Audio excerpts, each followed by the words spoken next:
Yeah, I literally had to come home today and put my TV back on my wall because I had, for the first time in my life ever, had a repairman come out to the house to do something.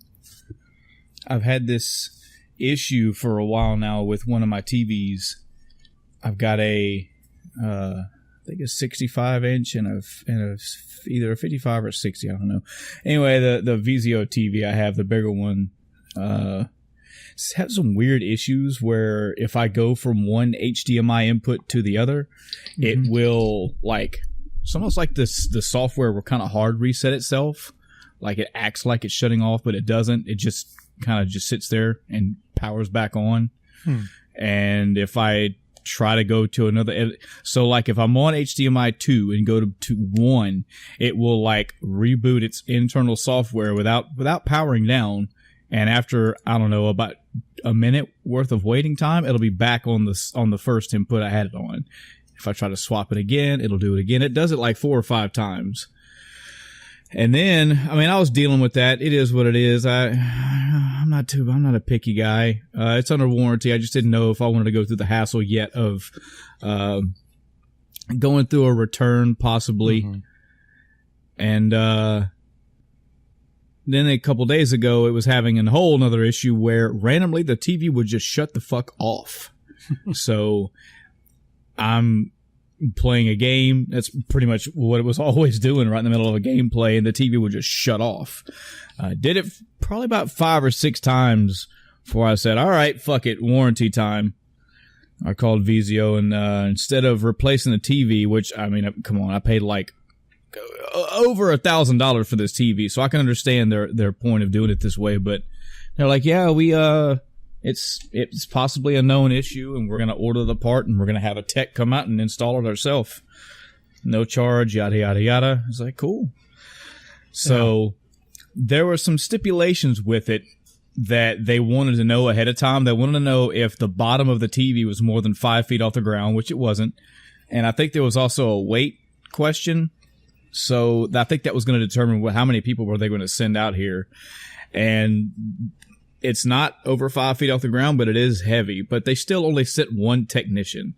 And him getting this TV off the wall by himself apparently proved very challenging. I wasn't here, so my wife was here to kind of babysit the whole situation.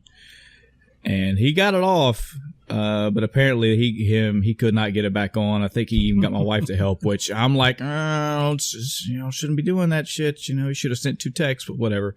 And they could not get it back on. I came back home and did it myself. And I asked her, I was like, man, was he tired? She was like, no, he was actually smaller than I am. I was like, oh my God, what did they send a fucking 12-year-old kid out to repair this TV? Come on, Vizio, what are you doing? That doesn't make sense. Gotta get some beefcakes like me.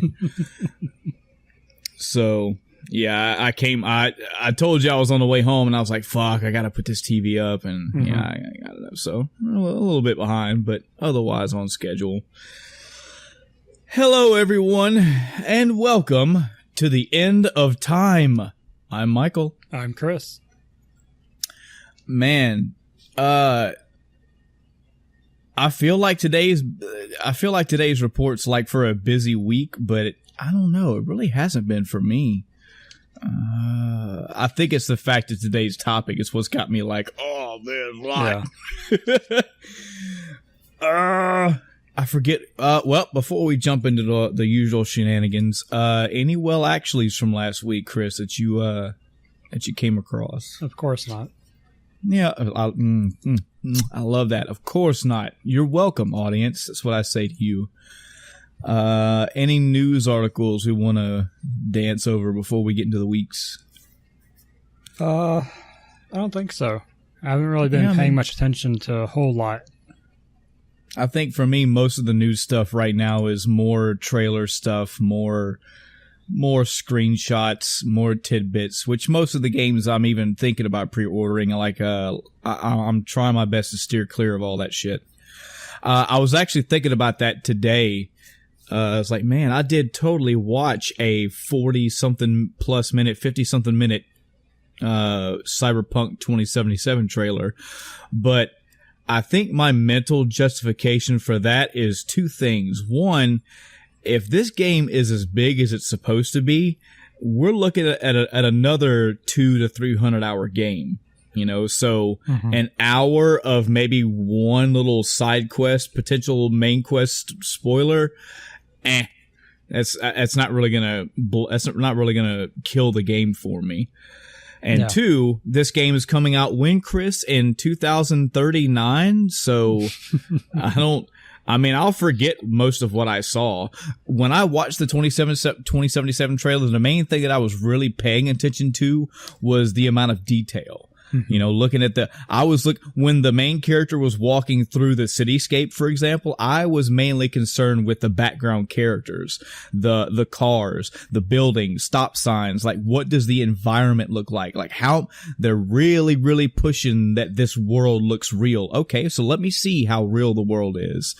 I kind of sort of remember some of the details that was going on with the little quest that they were involved in, but there was so much to pay attention to. I'm already starting to forget what I saw. Now, other games like Devil May Cry, stopped. Don't want to see no more. I don't want to see any more. I don't want to hear any more news. I'm good. And especially Sekiro, Shadows Die Twice. Shadows Die. I don't want to see any more of that. And that's a big one for me because, as you know, Chris, and if anybody in the audience does not know, you can quote me on this shit, and you can remove my gaming credit if you find me false. The absolute best time you're ever gonna have with any From Software Soulsborne-esque title, that's any of the Demon Souls, the Dark Souls games, Bloodborne, and probably even this one as well, is gonna be your completely blind very first virgin run. Now, Sekiro already has a couple gameplay kind of trailers out there. There's lots of news. I mean, people are going to eat this game alive because we want more From Software games. But I strongly encourage you, stop watching everything right now. You want these bosses, you want these mechanics, you want everything in this game to be fresh and a surprise. If anything, if you really want to get involved with the game when it comes out, jump on the forums they probably already exist now, and get involved with the community. You know, that way you can help either find how to beat bosses or contribute to information of how to beat bosses, or possibly join up co-op if that option is going to be available. But yeah, Chris, that game right there, like I watched the one, I think I've seen the E3 reveal, and I may have seen about 10 minutes of the newest like gameplay kind of reveal, and I was like, I'm done. I've already seen too much. You know that game is going to be about 40 to 60 to 80 hours. That's fine, but I want every boss that I walk into to surprise me. I want oh shit, this boss can do this thing. I want that to surprise me. I want the weapons to surprise me and all that. So yeah, that's all I've really seen for news stuff lately. It's just a lot of, hey man, there's more because these games are getting close to coming out. I mean, we're around 6 hours away from Spider-Man being released. Yeah. So that's another one. I mean, there's already gameplay reviews of this. I think Giant Bomb just did a not really a gameplay footage review, but just like a round table discussion of the game. And there's gonna be reviews all over the place of this game. People are already completing this game because they're big companies or big YouTube personalities, and they've had the game for a while. I'm done. Stop showing me. I get to play this game tomorrow. I'll let it hit me in the face. Yeah. I saw that. I haven't watched it, but Achievement Hunter posted an hour-long video of them playing it. Oh, yeah. Oh, man, I can't wait. I mean, that's... I guess we can roll into the weeks, man. I think... Did you start last time? I'm never going to get this right. I think you did last time. Okay, cool. Go right ahead, man. The floor is all yours. All right, so... It was a bit of an interesting week. To start out simple... Played some more Stardew Valley multiplayer. Still a fun game to play. Not sure how long I played it because I didn't stream it, so I don't have my hours on hand. I didn't stream all of it, I should say. But yeah, still fun. I played some more Yakuza 0. Now, I was talking about last week about how I was kind of not really rushing, but, focusing more on the main story and whatnot. Right. That's changed. I've now been sucked into all the side quest stuff and all the other stuff you can do in the game. So it'll probably be a while till I get to Yakuza Kiwami and then Kiwami 2. Because I know Kiwami, I was already going to be slowing down to enjoy more. But Yakuza 0, already has me. I gotta say, man, if you think about it, this is actually a really good thing because from what you've told me and from what I've kind of gleaned of the information of Kiwami, that's going to be a longer game. It's going to be lots of side quests, lots of extra shit to do. Now you can times that times 2, potentially times 3, because you've got 3 games worth of all this extra content. Your time's good for a bit. I mean, that could be good. That could be good and bad. If you wanted to set aside time to play other stuff. But shoot, the fact that you have 3 games worth of content. Oh yeah, good. And let's see, we recorded on the 30th last time. I'm trying to see how many hours I put into it since then. I'm going to go with, 9 plus 6, 15, 16 hours more. Now, you said that you said you're working on the good side content. How is this game for you so far, 0? Like, how's the story? How's the gameplay? Like, is it drawing you in from just the side quest, or is the whole game drawing you in? So the side quests are hit and miss, as in most games. Some of them are funner to do than others, or more interesting, in some way or form. There's somewhere it's like, okay, yeah, sure, I'll do that. Others is like, all right, cool. Mechanically, so one of the things about Yakuza games, and I don't know, I can't speak to, the original 1 through 6, but I know that in Yakuza 0 and Yakuza Kiwami, the protagonists have styles they use, and you switch styles and that determines what moves you have available. Yakuza Kiwami 2 apparently does away with that, from what I've heard, and I think I would prefer that there not be styles. What I've noticed, and this is something that Co-Carnage actually just mentioned yesterday on Dropped Frames when he was talking about the game, or talking about Kiwami 2 rather. He was talking, they were talking about Kiwami 2, but he mentioned it from the other games. Confusing myself now. So many games. Understandable. But he was saying, and what I've experienced is that with the styles, I pick one, and that's really all I use, So even though I have 3 styles per character, I guess, I think I've unlocked 3 on the second character. I didn't know there were 2 characters. I didn't realize, I hadn't seen the cover, I bought it digitally. Yeah. But, there's 2 characters on the cover. Go figure, Uh-huh. But yeah, so I picked one on each, basically the fastest one, because I prefer, the quick combat, or quick combat makes it sound like it ends fights faster. The faster paced movesets. Because there's ones that are heavy, so they're slow but do more damage per hit. I prefer the quick striking style, so I can get in and out really quick and use that quickness to my advantage and try not to die. So I basically just been using those. And it kind of sucks because there are side quests I can't complete unless I play the other styles. I have to upgrade them. I have to complete certain side quests with them. And I don't really like that. No. So we don't know nobody. I don't like that in RPGs. Like I'm sorry. I know you put time into making that character, but if I don't like that character, or if I don't like their combat style, I don't want to put them in my party. Like, don't make me do that.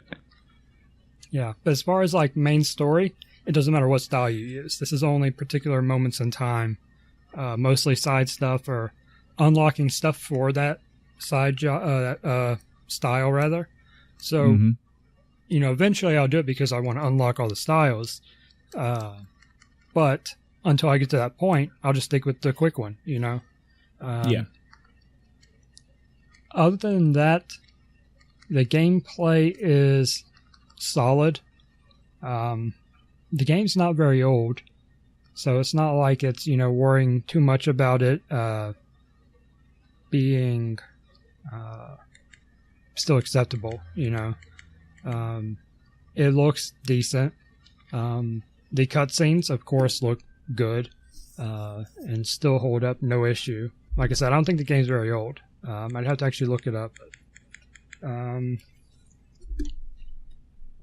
Yeah, I'm trying to think of anything else that I really don't like about the systems, but nothing necessarily comes to mind. Who do you think, if you were, would you say that this game is recommendable right now? Oh, yeah. Where you are in the game, anyway. Who would you recommend this kind of game to? Like, what audience would enjoy this kind of game? That's a tough one. I'm trying to think of what to classify this game as. It is an RPG. It's with a beat 'em up style. Maybe Grand Theft Auto audience. Would that be close? I feel like Grand Theft Auto would be close, with the exception of you don't. Well, I don't know. Do you drive around in cars in it all in this game that you see? Okay. No, the Yakuza games are all, from what I've seen, entirely on foot. You can use taxis, but that's, fade to black and reappear where you need to go. Yeah. Because the story takes place essentially in a city. Whether you're in one city or another, you have a section of the city that's your area, that you're progressing through the story in. Yeah. So you don't have a lot of ground to cover, but you have enough that you run everywhere. Apparently in the older games, you couldn't run, and it took forever to get places. So now you sprint. Well, you run, and then you can sprint as well, but you have a kind of stamina thing for sprinting. Yeah. Well, in general, if you think you'd recommend the game, that's still good enough for me, man. Yeah, I would recommend it. Like I said, for an audience, I'm not entirely sure, because it takes elements from this and that. I think probably the heaviest genre, so to speak, would probably be beat 'em up. Because your combat is essentially all melee. There are some ranged weapons, but you're primarily going to use melee. Whether that's your fists, your body primarily, or you use weapons, swords, daggers, whatever. There's tons of different weapons in the game. But I would recommend it. It's got a good story, and the next games just get better from everything I've seen. Cool. So, now we can move on to the weekly segment for Destiny 2. I need to find an audio clip and just... Yeah. So, the Forsaken DLC dropped. And... man, with it... Man, my fingers are crossed, man. I'm hoping to hear something good. Yeah, so with it came a lot of changes. Some UI changes. The weapon changes hit last week, but really are felt this week because the new weapons are dropping and whatnot. Just focusing on UI changes for a moment. They added 2 new tabs to the menu, one for collections and one for triumphs. Collections, it's really interesting that they put it here because you can actually take weapons out. Before, you used to have to go to the tower to reacquire a weapon in your collection, but now you can do it anywhere from what I've seen. I don't know if it has to be orbit. I haven't tried while on a planet, but I was just looking at stuff and it's like, oh, hey, yeah, push the button to get this, take this. It functions similar to how it did in the tower before. It does look a lot better as far as the screen goes.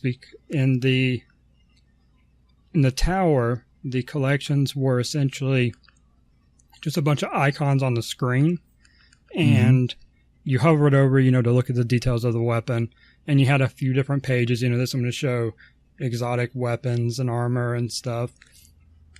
Now you have more of a... at one point in time in Destiny 1, there were these books. They did books for triumphs, they did books for various things. That's essentially back, at least the way it looks. So like if I go to collections, it's divided into 6 subsections. So I've got exotics, which are, anything exotic. Weapons, armor, ghost shells, vehicles, and flare. Flare being emblems and shaders. So right off the bat, someone who hasn't played this yet or is probably going, or doesn't know about the update, is probably going, well, exotics, that's what your collection was. Collections are now everything. Everything that can drop in the game will show up in the collection. So whether that's blue rarity, purple, or exotic, they all show up now.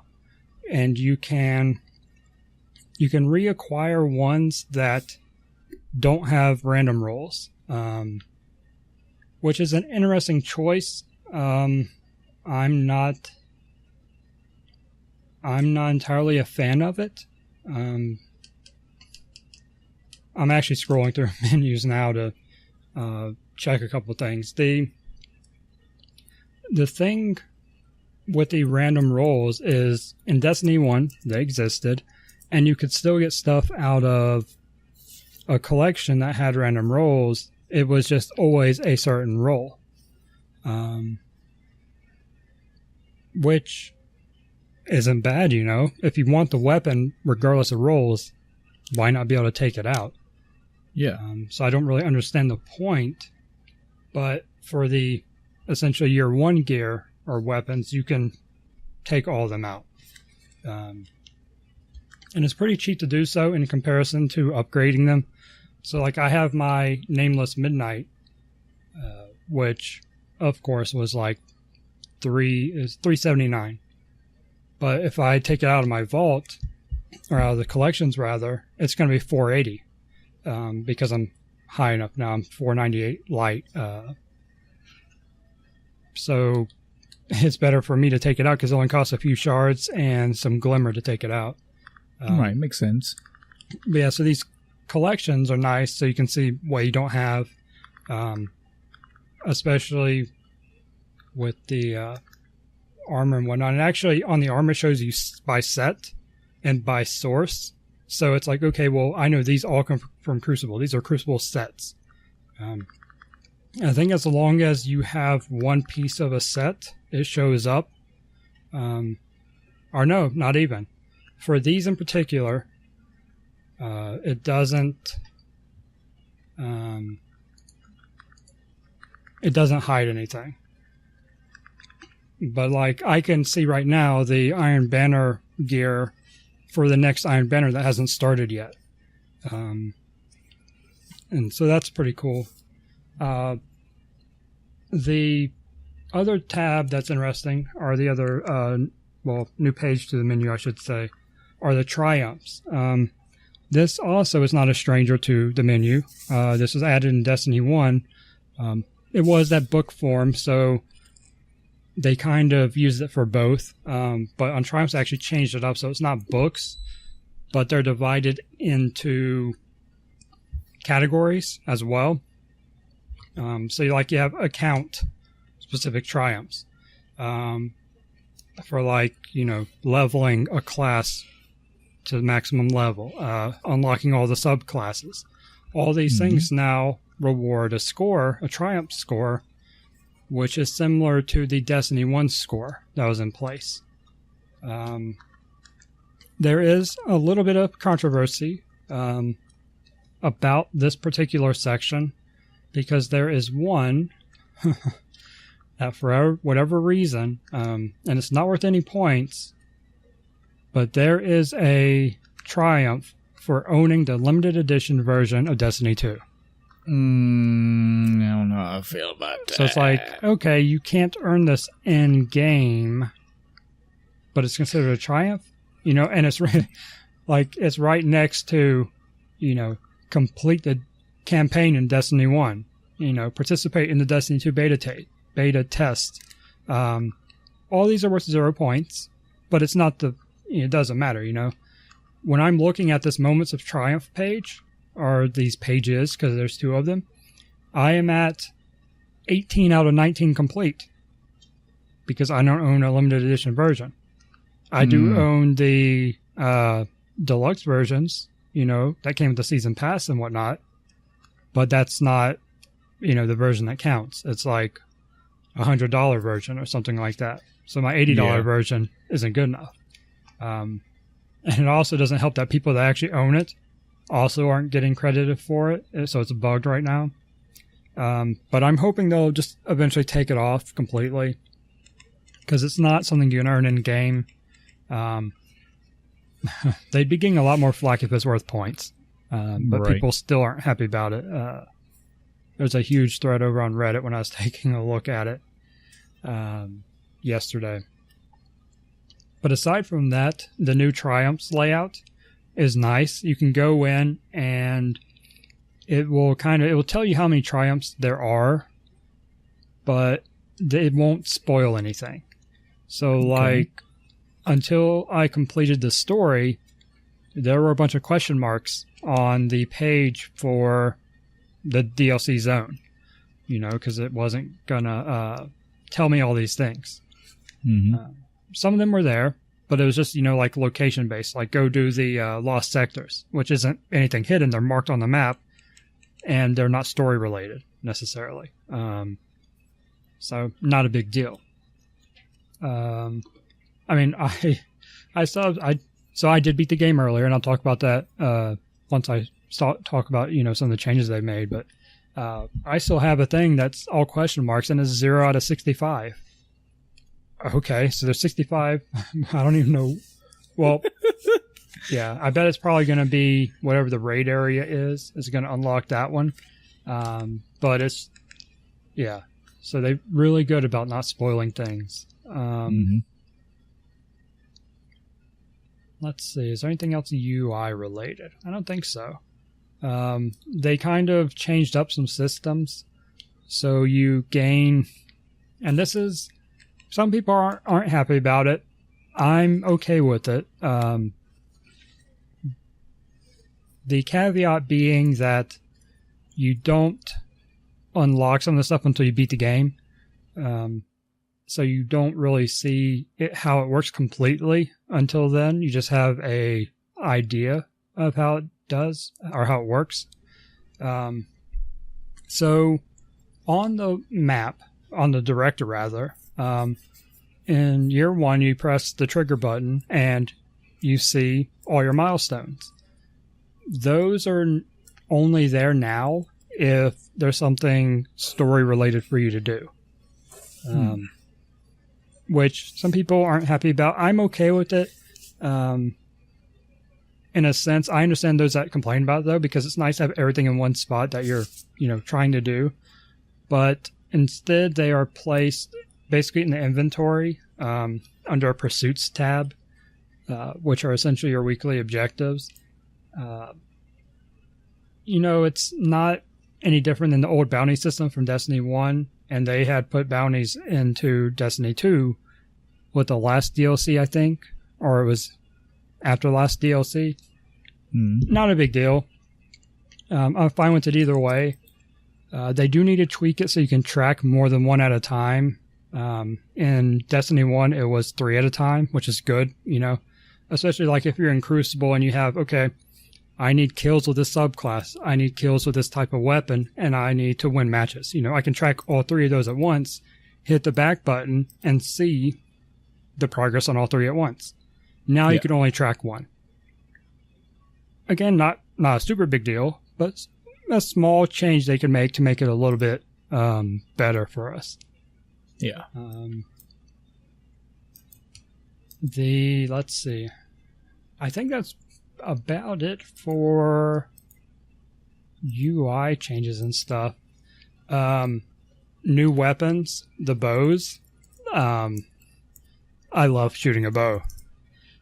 This weapon feels good to fire. It is a bit slow considering the pace of the game. It is a gun game, so using a bow, it certainly has moments where you go, I should not be using a bow, but that's no different than any other weapon. You know, there's a time and place for a shotgun and a time and place for a sniper rifle. Right. I was just having a conversation just like this yesterday with somebody. We were discussing Call of Duty versus Battlefield. Got off on one of those kicks, and I was like, well, think about it, man. If you're in Call of Duty, and their argument against Battlefield was that the vehicles, they just couldn't stand vehicles. And I can hear some of our friends that me and you played with, Chris, saying the same thing. Like, vehicles just ruin everything. And I'm like, man, you don't understand. When you come from an area, a game that just has a few vehicles in it, those vehicles come in, they are there to devastate.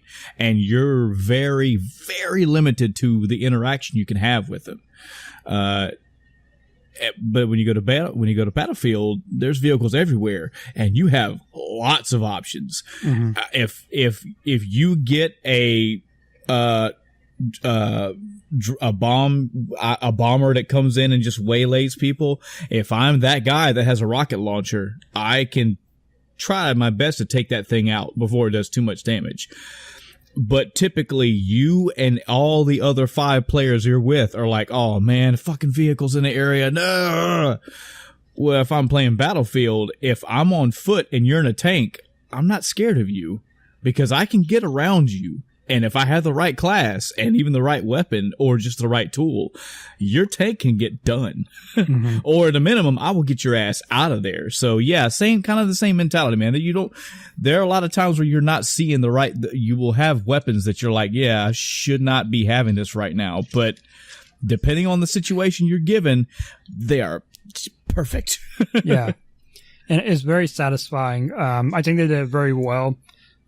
The bow is essentially talking about PvE for a moment against, fodder. It's a one-hit kill, headshot, and even body shot on some of the enemies with the particular bow they start you with, because they actually give you one very early on in the DLC. They're like, hey, here, play with the new weapon. And I'm like, all right. There's a new upgrade system on weapons. I didn't even talk about that. And this is something I didn't realize was going to be there. Because normally with weapons, it's just upgrade the light and that's it. And then later on, they added, masterwork weapons, and they get a bonus, and that's it. And now it is I don't know if I'd say much easier. It depends on perspective. But to me, it feels a little bit more satisfying because now instead of just going weapon masterwork, you now have 10 levels a weapon can go up. And at the 10th level, it becomes masterwork, just like you knew it before the DLC dropped. And I don't know, it just, and as you level it up, stats increase. So like, as I leveled up my bow, which I probably shouldn't have done it, but because I'll get another one and it'll be better. But so far I haven't gotten another one. I was killed by another one in PvP already. So I know it's not, too difficult to get, I guess, at this point. But what I'm really waiting for is the exotic bow, because I know that exists. They showed it off in one of the trailers. So I'm really looking forward to it. But the bow I have now, one of the options on it and the one it defaults to is explosive heads. So I shoot the enemy and the shot may not kill them, but the explosion afterwards will. Very similar to Nameless Midnight, and it's, explosive rounds. So the bow against fodder, essentially one shots. A headshot on any fodder, if it doesn't kill it on a headshot, let me back up a step. For everything it'll kill with a headshot, if you hit a body shot and explodes, it'll usually kill it. There are a couple enemies that are a little bit too tough, but I don't think you get anything that will survive a headshot with the bow that's not yellow bar. And then yellow bars have various difficulties. You know, some go down in 2 bow shots to the head. Some, you know, are the actual shielded and stronger enemies. You're probably not going to want to use a bow on them. Yeah. So damage output feels good. In Crucible, 2 headshots with it will kill. And that's a lot of time in the Crucible. It is a very tough weapon to use. However, if you're quick enough, it can be viable. Especially right now, it's kind of funny getting in bow duels with people, ducking around corners, trying to, you know, shoot each other with a bow. I don't care if I lose those. I've had so much fun doing it. I mean, of course, I prefer to win, but when I lose, I'm like, all right, you got the best of me, you know? Oh, such a good thing to hear, man.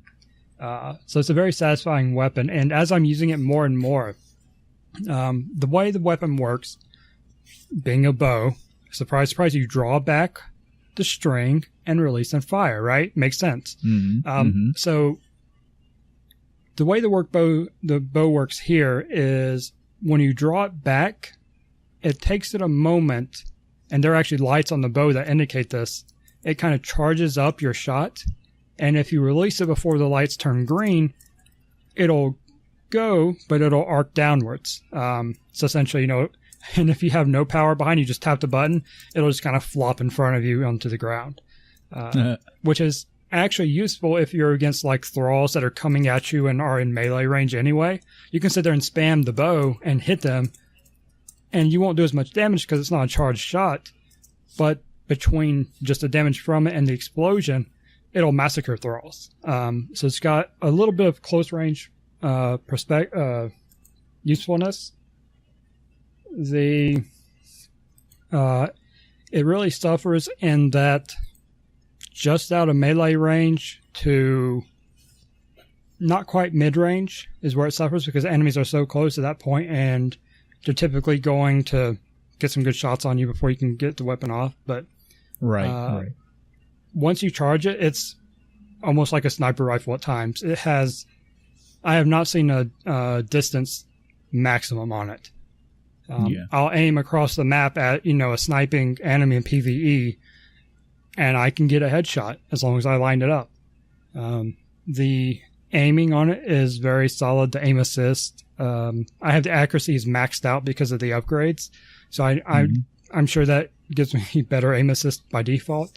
But the aiming feels good, and what I didn't realize would be so helpful is the actual feedback on the controller. Because as you pull back the string, it vibrates, and it vibrates a certain way when it's charged enough to let go. So you don't have to watch the green lights on it. You can feel with your hands it's ready to fire. And as soon as you feel that certain vibration, you let it go, boom. You know, you've got your charged up shot. Nice. So very satisfying to play with. Adding something like a bow to a gun game can be rough, but I think they did it very well. And I gotta say, man, just the statement you made earlier about, because I totally relate. It's when you get into those good fights, those good one-on-one battles, even when you lose, it's more like oh man, and not a man fuck, because it's the fucking result doesn't even matter. Some of the best fights I've ever been in, be it Call of Duty, Halo, Battlefield, it doesn't matter, is when the fucking one-on-one session aside, you know, sniping aside, lasts more than like a minute. Like, you and this person are using weapons, terrain, ammo pickups, everything, and you're like, I can't fucking kill this guy. And he's on the other end going, I can't kill this guy. And you actually have a fucking fight. I love that. And it sounds like that's what you got from these bow one-on-one fights. And that is awesome. Yep. Each subclass got a new, what do they call them? Tree, I guess is the best way to put it. A new super. That's the right terminology. Each subclass got a new super. And to unlock it, you have to unlock the tree it's in, which isn't anything new. I'm not entirely sure yet how to unlock for the other classes or for another subclass after the first. It kind of walks you through the first one. It's like, all right, you need to collect these items, and they drop from almost literally every enemy you kill. And once you get enough, and it's not a physical item in your inventory, it's just a little basically progress bar they give you on the navigator, whatever I said it was, director. And once you do that, you get essentially an item that will let you pick whatever subclass you want to do. Like, I was playing the Arc Hunter subclass up to that point, but it gave me the item, so I went over to Void and unlocked it. So even though I, earned all the items on Arc, I wasn't locked into that. So it was nice to be able to pick what I wanted, which I may have done a little hastily, but Arc didn't look great to me based on what I read in the little tooltip. I've seen almost none of these in action, aside from what killed me in Crucible. So it was basically just reading. And I didn't even check Gunslinger. I didn't check the Solar one. I might have gotten it, but I'm happy with the Void one.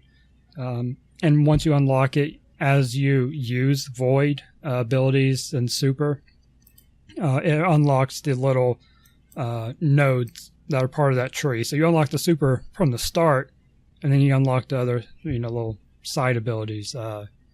Like on the Void one, the new Super or Spectral Blades. So you basically get 2 knives, and you can go invisible.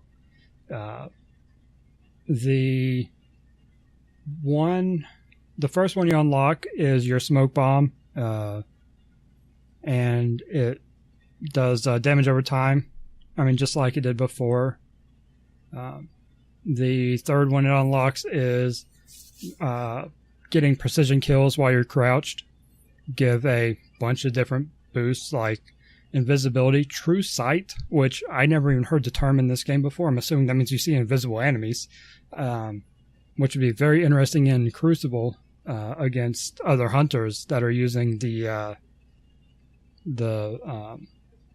subclass that'll let you dodge and become invisible. So now you have a way to counter that.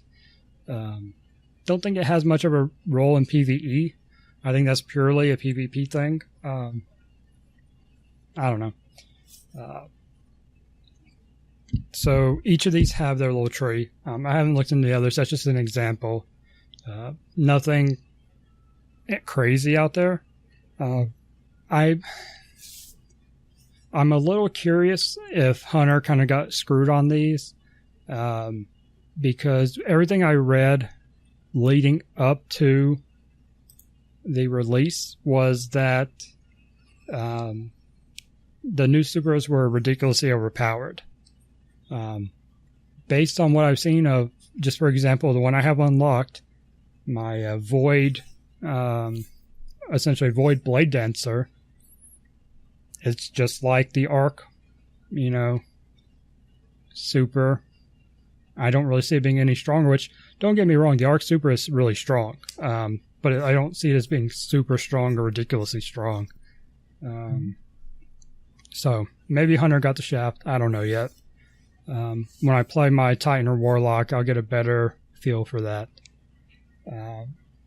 Let's see. I think that's all the changes. So, story. This is where I had the most concern. Because as I talked about before, as they showed in the trailers, one of the main characters, Cade, dies. And they've said in interviews he doesn't come back, ever. He is literally dead. Because originally people saw and they're like, okay, yeah, he dies, but then he comes back, because that's the way Destiny works. You have the light and he revives and, but yeah, so it's like, yeah, he's gone. He's dead. And when I saw that, I became very concerned about what they would do to make up for that, because Cade is one of the best characters in the game. funniest lines, and very good support character. And one of the 3 main support characters throughout the entire Destiny story. So going into the DLC, they start you out with essentially what you see in the trailers. So nothing new there. The cutscenes for this game are very good. I think that's something that's been pretty consistent, is when they have cutscenes, they look good. Another thing they've done here as well that they did before was, from time to time, you see things that are going on with your enemy, with the big bad guy, without you being there. They did this from the launch of Destiny 2, showing you stuff that's going on with the Cabal leader while you're nowhere near him. You have no way of knowing, but you get that little bit of look into it.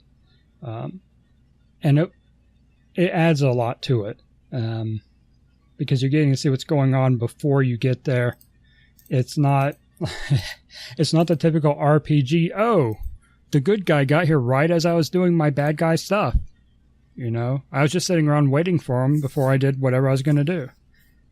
It's not how it works. People don't just stop when you're not looking. So the cutscenes are good. Having that look in is good.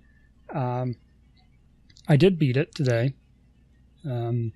I don't know that the payoff was worth it from what I've seen so far.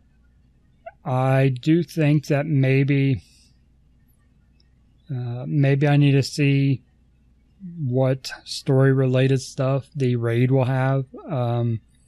I also haven't finished unlocking everything I can. I have a side quest I just got after beating the game, or beating the story to, progress.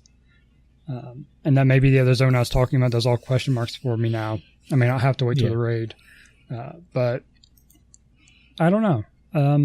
Overall, I'm happy with the story, but I still don't know if what we have so far was worth Cade dying. They do give you a lot of those moments with the character, with the, how do I put this? The emotional aspect of it is there a lot of times. Partway through, I say partway, near the beginning of the DLC story, you kind of get a bunch of different objectives you can go do at once.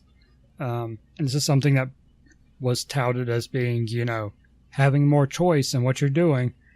You kind of do, kind of don't. Because you have, these 6 objectives on your map. You can do them in any order you want, sure. But there's an order based on light or power level. So, yeah, you're going to go in order from weakest to strongest, typically. And even if you don't, you're not really getting a different experience, if that makes sense. Because you're still killing still doing these same 6 objectives. So what order doesn't really matter. It's not like doing this objective, you don't have to do the other ones. Or doing this one unlocks new ones, They all lead to the same place. So I don't think that was something that should have even been brought up as being a thing, because it's not really a thing. Does that make sense? Yeah.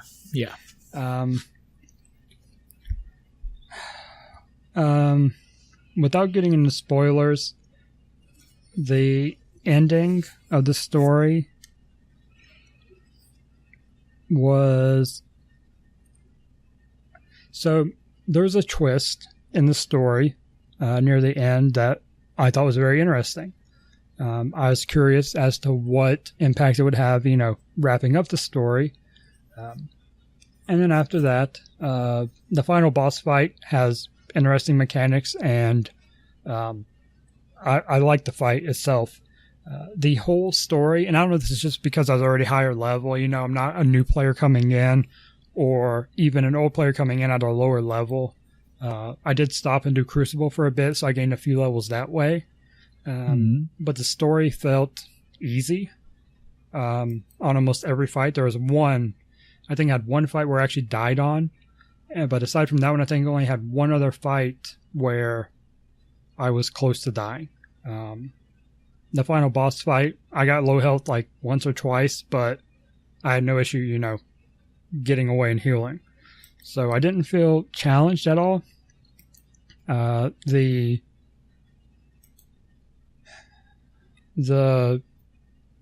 original Destiny 2 story at release, it was a bit more challenging. Of course, that was because we were coming in fresh, you know, as well. So unless you did some grinding in Crucible or something to hit those higher levels, you, depending on your subclass and loadout, you're going to have a moderate time with the boss. This one, I didn't really feel that. I just kind of went in and used my heavy weapon and murdered a bunch of stuff. Even my bow was pretty effective, which for most bosses, you don't want to use a bow because it just does so little damage. It's a slow rate of fire. You know, it's meant for get in a good shot, get it out of the way, rinse and repeat. Doesn't jive well with bosses in general. Final boss of this one, it was okay. Using my heavy was still more effective, but once I ran out of ammo, I used my bow almost as much as I did my secondary. Which, I don't know, secondary has felt weird. Because I'm kind of using weapons in my secondary as I get them, I haven't really upgraded one of my old weapons yet to use in the secondary slot. I don't have, you know, my familiar PvP assault rifle that I used on a lot of content, even outside of PvP. And I had a assault rifle that felt really good early on. It was a blue, so I couldn't even upgrade it. And eventually I had to let go of it, but it was a really good one. It had Rampage on it, which Rampage, as you get kills, you do more damage. So it's great in PvE against the hordes of enemies. I would just mow them down. It felt satisfying to fire it too. It was a good feeling weapon. I look forward to getting a purple version of it that I can actually level. But yeah, so difficulty of the DLC seems a bit low, especially with the soft cap apparently being 500 for the DLC. I don't know what the cap is going to be. I saw someone say it was 600. A 200 light jump is a bit much. So I'm not sure if that means, you know, 500 now, the raid drops, it'll be 550 or something like that. I don't know. But I'm 498 now. I'm almost essentially to the cap, the soft cap, which I don't know. I don't know yet how drops are working.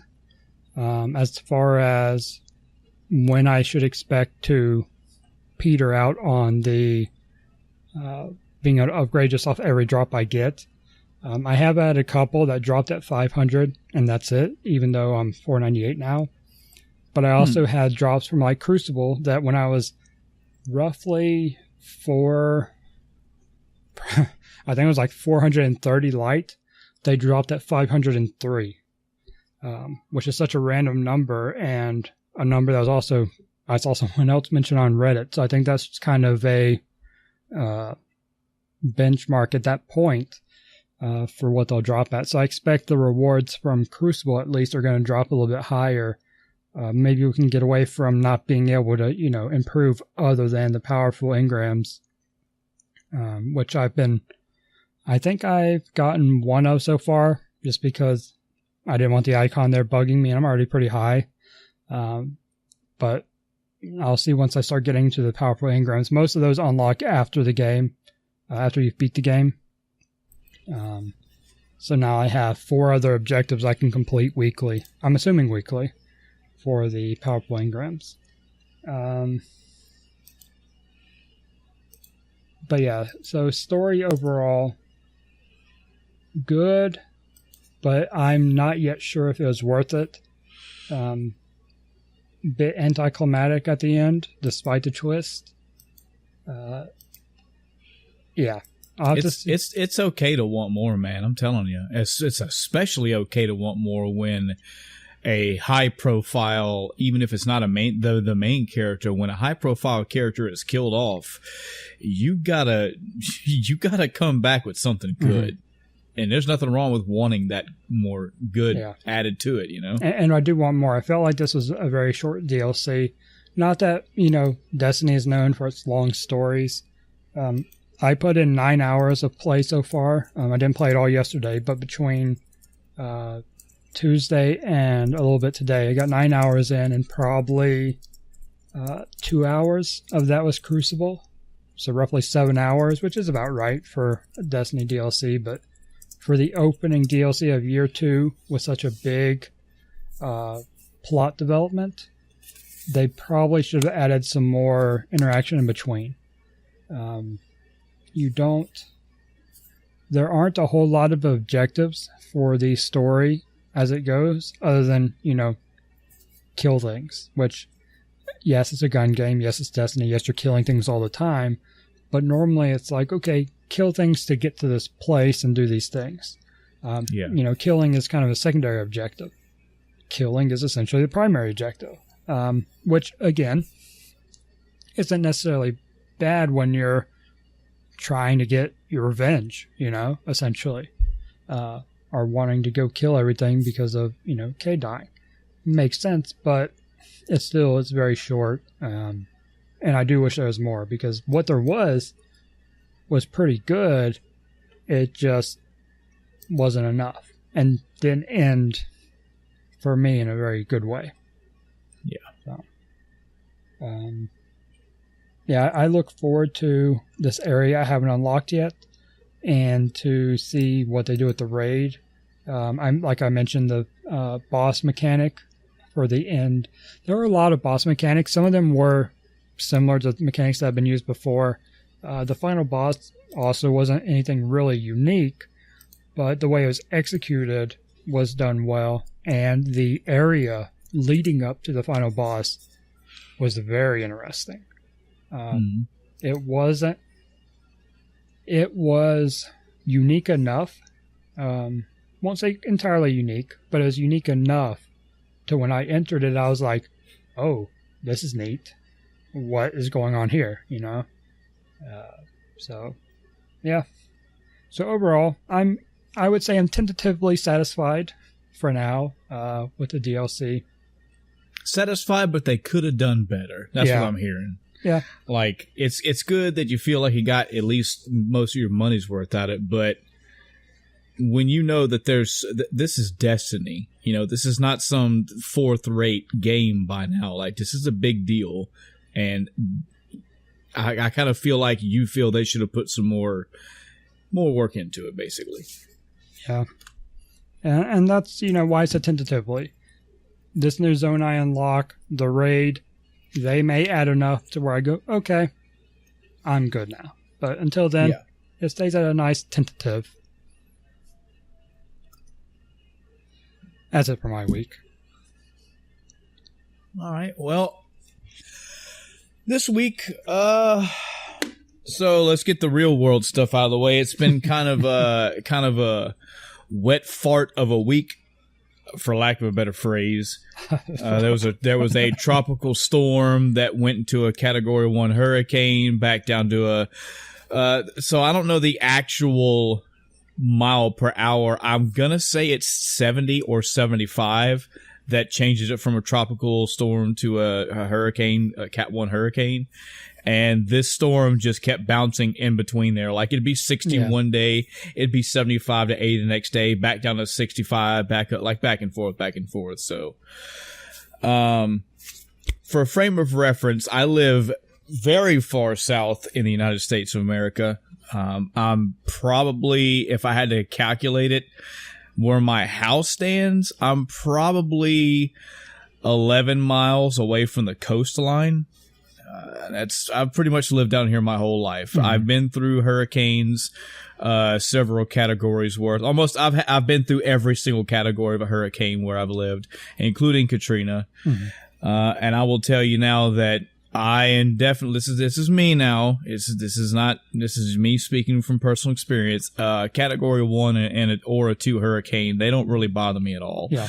It would take the eye of that hurricane to be coming fairly close to me, like very up my fucking road or up my alley for me to be concerned. Mm-hmm. 3s, I kind of really get in a planning mode because, you know, a 3, it doesn't have to be too far away to really fuck you up. A 4, yeah. If it's a 5, yeah, I'm going. Now I'm going. But in any event, we had a little tropical storm that came through here, and the cone of uncertainty, yada yada, was pretty much coming straight for our county, almost to our city.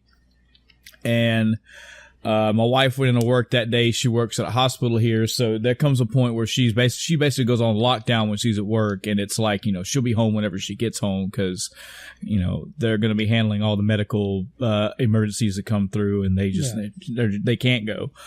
And she called me probably around 10:30ish that night. I was like, yeah, we're all locked down, and my work's done for the night. I'm gonna go, you know, I got a room here, so I'm gonna go take a bath and go to sleep. I was like, yeah, I'm about to go to sleep too. I've heard wind like a couple times. Haven't heard any rain at all. So here we go. And I woke up the next morning at around 5:15 and actually had to step outside to see if anything happened. Mm-hmm. And it didn't. Like, this thing was like 4 or 5 counties north of me by that point. It barely looked like it had rained outside. I mean, it was a nothing. And the fact that I work on base, like any military base, and they have something like this go down, I mean, the whole base goes into prep mode. Yeah. You know, they're moving equipment, they're locking everything down, they're you know, letting people know where shelters are, they're renting shelters, all this stuff. So I was involved in all that for my work center, and it was all for nothing. It's good prep. It's good that we got it taken care of. But again, this thing just went right by us and didn't do anything. There is a local city or two that got a lot of rain, but I'd have to go back and look at the news to see if they even had any severe flooding or anything. That's how little this thing was. It did give me a little bit of time off though, so I mean, I'll take that shit anytime I can get it. Oh yeah. Non-gaming related, I did watch for no reason, honestly, for no reason at all. I watched Jurassic World, what was the newest title? The Shining Razor. I should know this. Jurassic World, the new evolution. Or see, there was Jurassic World: Fallen Kingdom. Good God! Yeah. I think Evolution was the game. Yeah. So, full disclosure, Jurassic Park is my absolute favorite movie of all time. It was one of my childhood movies.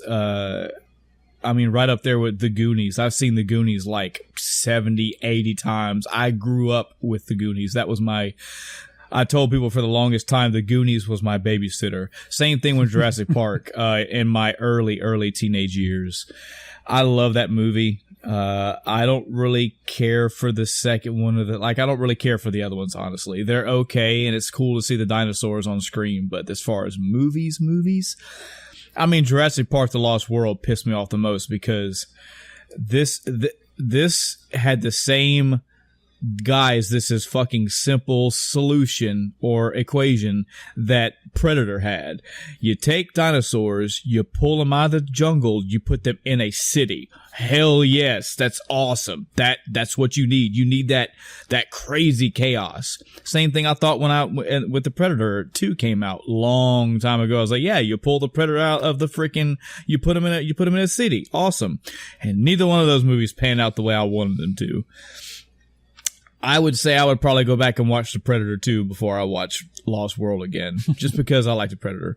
But in any event, I think my wife and I went and saw Jurassic World in theaters, and both of us were fairly unimpressed.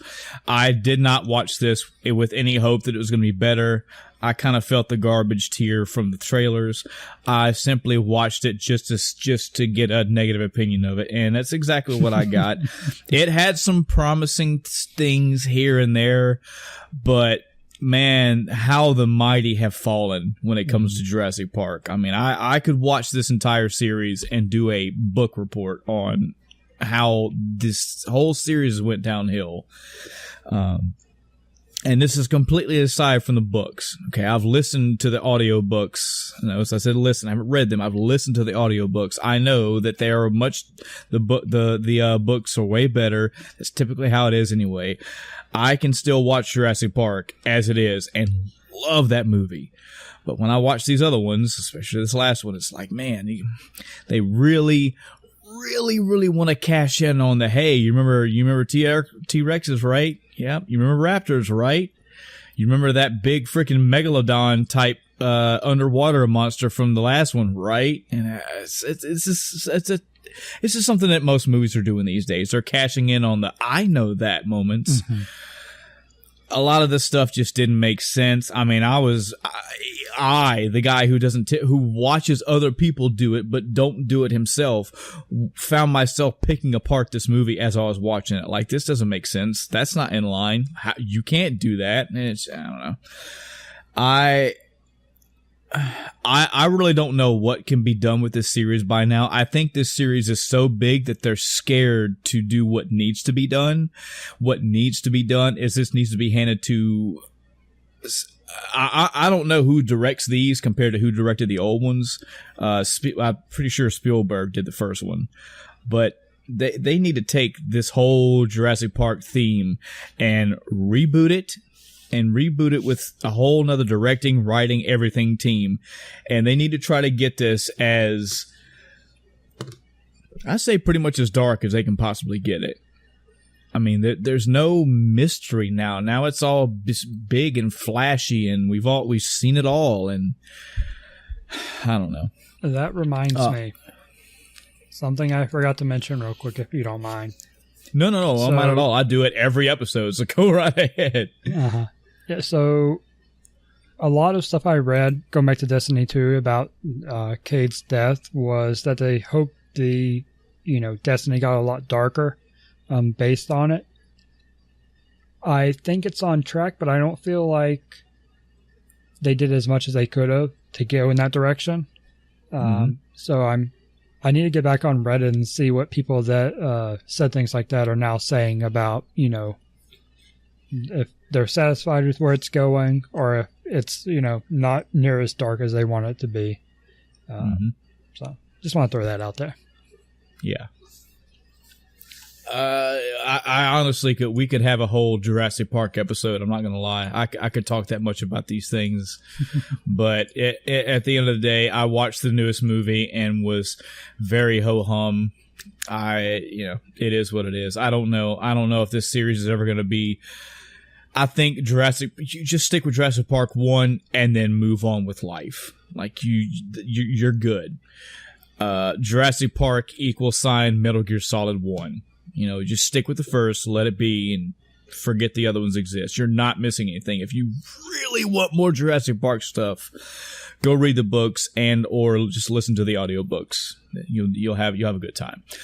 So here's a fun story, Chris. You might have saw this on Facebook, but I had to put this in a podcast episode. I had to. So, this weekend passed. I had planned all throughout the week to go to a local go-kart track. I, unfortunately, in my planning, completely forgot to take the weather into account. And when I did, Thursday afternoon, Friday morning, there was a bunch of rain coming in, not just from the tropical whatever, but it was just a stormy weekend. So that shot all those plans in the foot, and my wife and I just basically spent the day shopping together. And I mean, her tastes, I know almost all of them. I know usually the places we're going to go when she wants to go shopping. Just pro tip for you guys out there. When your woman wants to go shopping, just go with her. I mean, try to take interest in what she buys. Try to take interest in name brands. Pay attention to what kind of things she likes to buy. This is simple knowledge for you, okay? And in return, you should see her doing the same for you. And I mean, this goes for both sexes. It's not just guys, but just be interested when each other goes shopping. You know, it'll make the shopping more of an experience rather than, oh, I'm just following you around and carrying your bags. God. So, in saying that, given any shopping center around us that my wife and I will go to, I typically can point out the places that we're going to go shopping. It's very rare for her to surprise me, or it's very rare that I don't know what we're going to be going for. There are a lot of typical, I mean, call it stereotyping as you want to. I don't really give a fuck. I know my wife. There are typical things woman things that I know when we go shopping, she's going to go shopping for. She's going to go looking for purses. She's going to look for shoes. She's going to look for clothes, for bras. Makeup is a big one. She's very into makeup. I mean, I typically know where we're going and what we're looking for. So we're in one of these local mall type areas. It's a big outlet mall. And there's really only 2 or 3 places in this outlet mall that are places that I'll go to. Mm-hmm. One is like a kind of a leather store because I like to look at leather jackets. One is like a scent kind of store. They sell perfumes and colognes there because, I mean, I've got too many colognes. And the other one is a video game store. This is obvious. I mean, it's the main place I'm going to go. Mm-hmm. They sell, I mean, every generation conceivable. I don't know. I'd have to go look again. I don't know if they sell Atari generation worthy, but I've definitely saw everything from generation 3 on up. We're talking games, consoles, magazines, peripherals, toys, just all, you name it, video game related, they got it. They take a lot of used stuff. It's like GameStop, but if GameStop wasn't generation bound. Mm-hmm. So we go in here, and honestly, even with it being a video game store, okay, typically I don't even go here anyway because as any store like this, everything that I want is going to be severely overpriced. I mean, come on, I saw a freaking just the game copy of Chrono Trigger for $85. It's a great thing to have, but I'm not gonna drop $85 on a game. Yeah. I saw a box copy of Mega Man X look like it was almost meant for like $140. Again, that'd be great to have, but I'm not gonna drop $140. Very, very rare. We're talking like once every 5 years have I ever dropped that kind of money on a game like that. And even when I've done, I've usually found it online after severe shopping, like on eBay or whatever. Mm-hmm. So typically when I go into a place like this, it's really just, it's not even for shopping. It's just feeding a nostalgia bug. You know, I'm looking at game titles and all peripherals and just blast from the past kind of stuff. My wife will go in with me and she'll look around a bit too. But again, she's there with me. This is not really her place, but you know, she'll go check out some stuff. Maybe there's some PlayStation games she's interested in. Blah, blah, blah, blah, blah. So she takes off looking around. And I'm making like laps around her because she's staying in the Gundam model section. Like she keeps staying there. And I keep coming back to her, and then I come back one time and she's got a Gundam model kit in her arms. And I'm like shocked. I was legitimately at a loss for words. I kept like freaking giggling and she's like, what are you laughing at? I'm like, I'm not laughing. Like, I'm so freaking happy. I don't know what this hit me out of nowhere because again, given all the things I mentioned earlier, the typical things that she'll go shopping for, this is not one of them. I didn't see this coming at all. I've known, I mean, she's made mention before that, you know, some of the anime she watched when she was younger was Gundam. But again, man, this is like, Chris, this is like me having somebody and we go to the store and they're like, yeah, you know, I played Mario before. Yeah, you know, I know what a Sega is.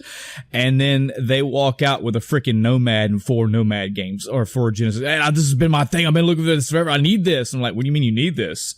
What? Are you that deep into it? Oh man, how much for the freaking 14-inch tall Mega Man X figure? I was like, what? You're what? What are you doing? Like, Yeah, I was so shocked and happy and proud and all kind of emotions. I didn't stop giggling about this all day.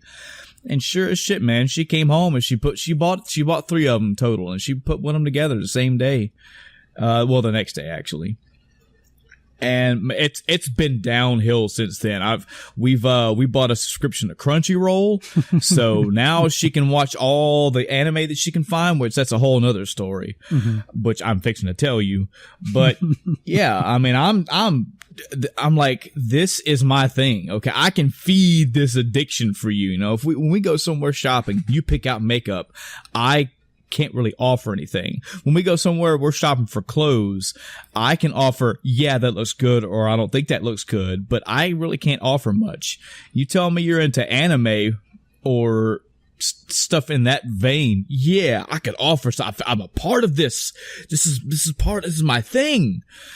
So yeah, I got a free trial to Crunchyroll, which I quickly discovered was this is another rabbit hole of shit, because so there are several Gundam series out there. Yeah.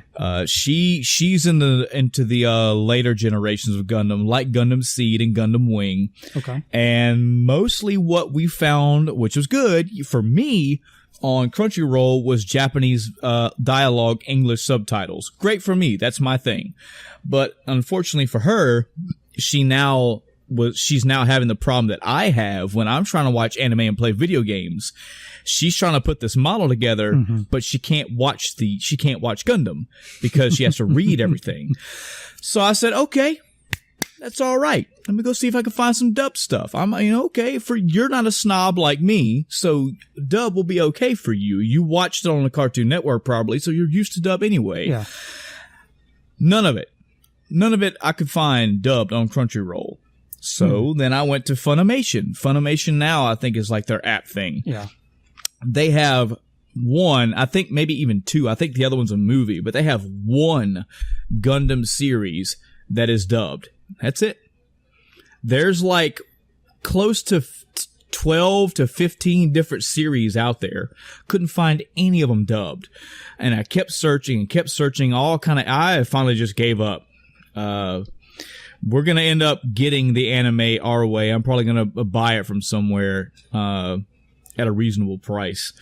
But that's so aggravating. Like, and then that just had me going deeper and deeper into the Crunchyroll thing. Like, dude, what's up with, do y'all just not have dub stuff? And they have some, but not everything. And the same thing with Funimation. They have a lot of dub stuff, but not everything. I would have never thought this is 2018. I would have thought dub was a thing of the past, especially with Gundam being so old. This stuff's from like 2006, I think. But older. Yeah, I guess, yeah. I know the old Gundam is like way, way old.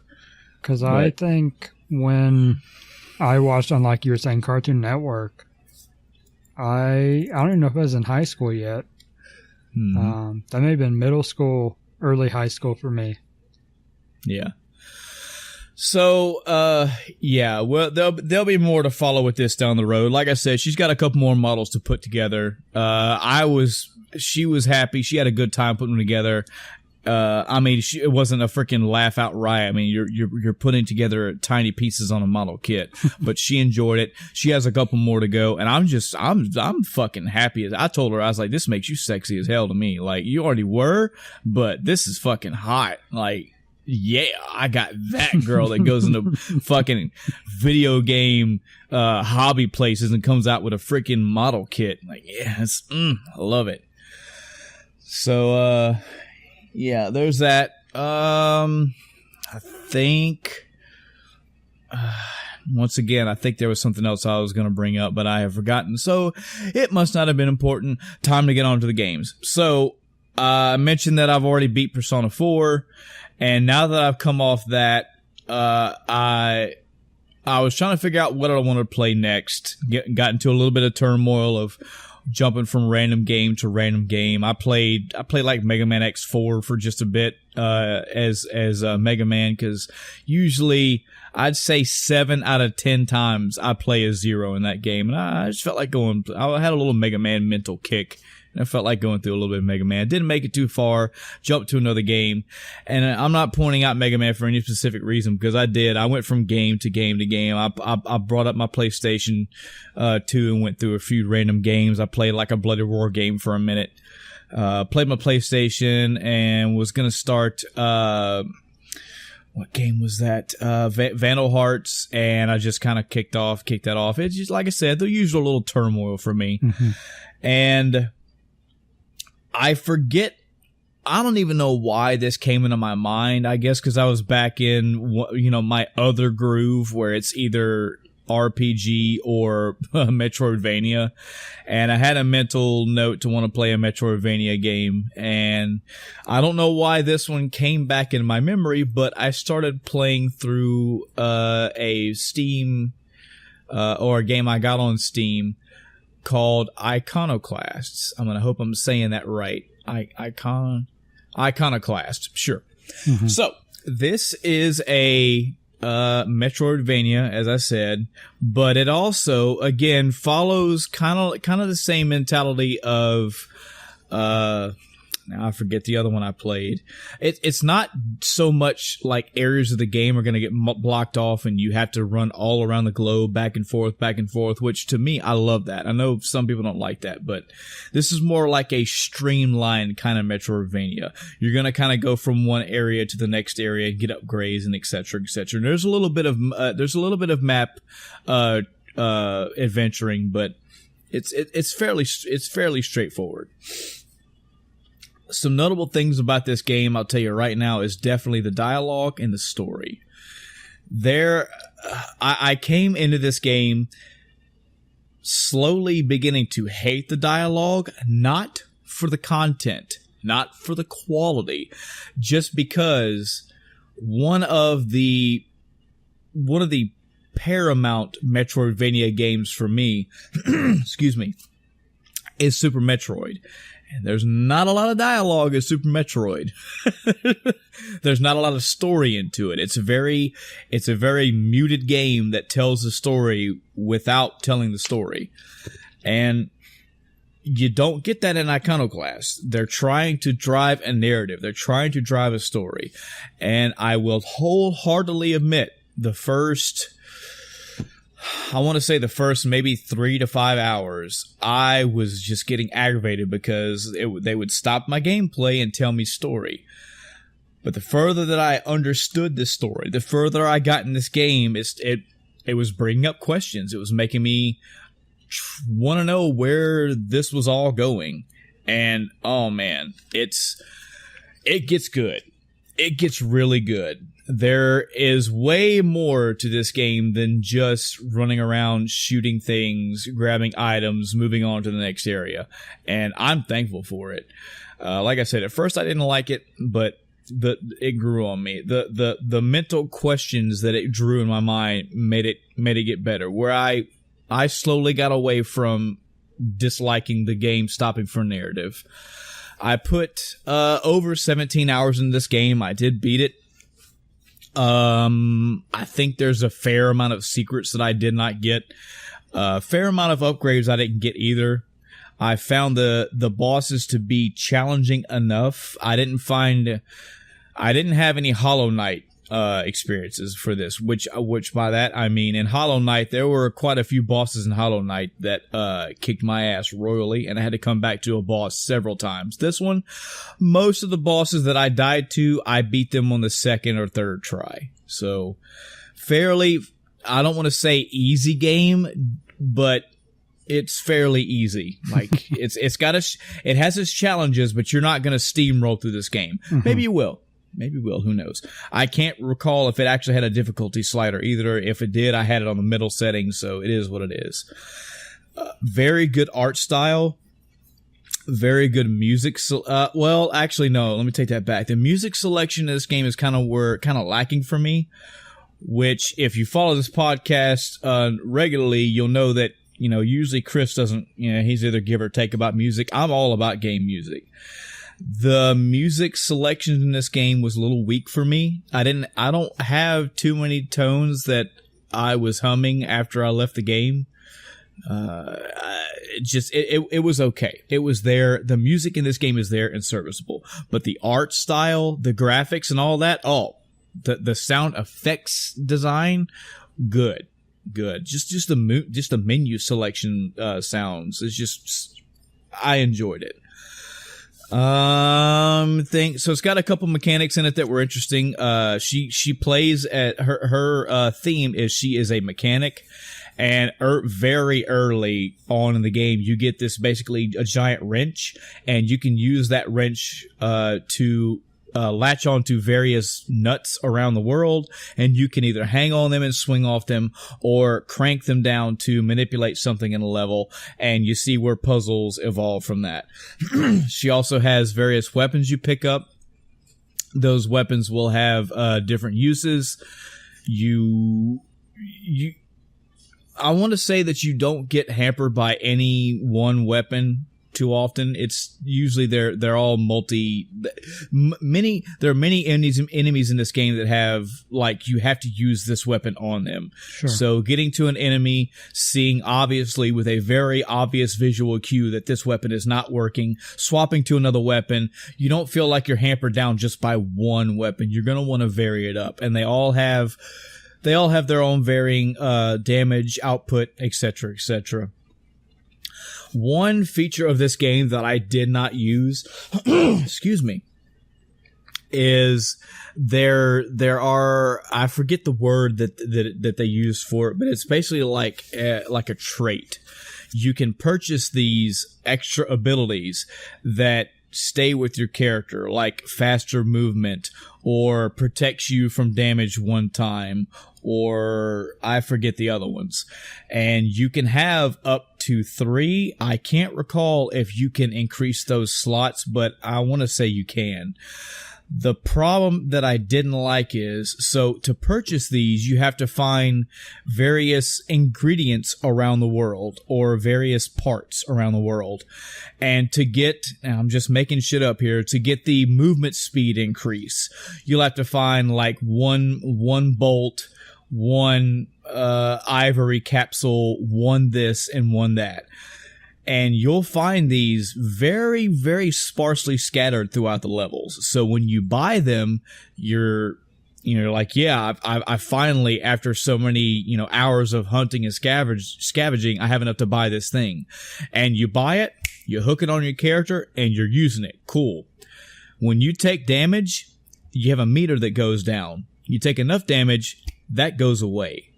And it does not come back. In order to get another one, you have to buy another one.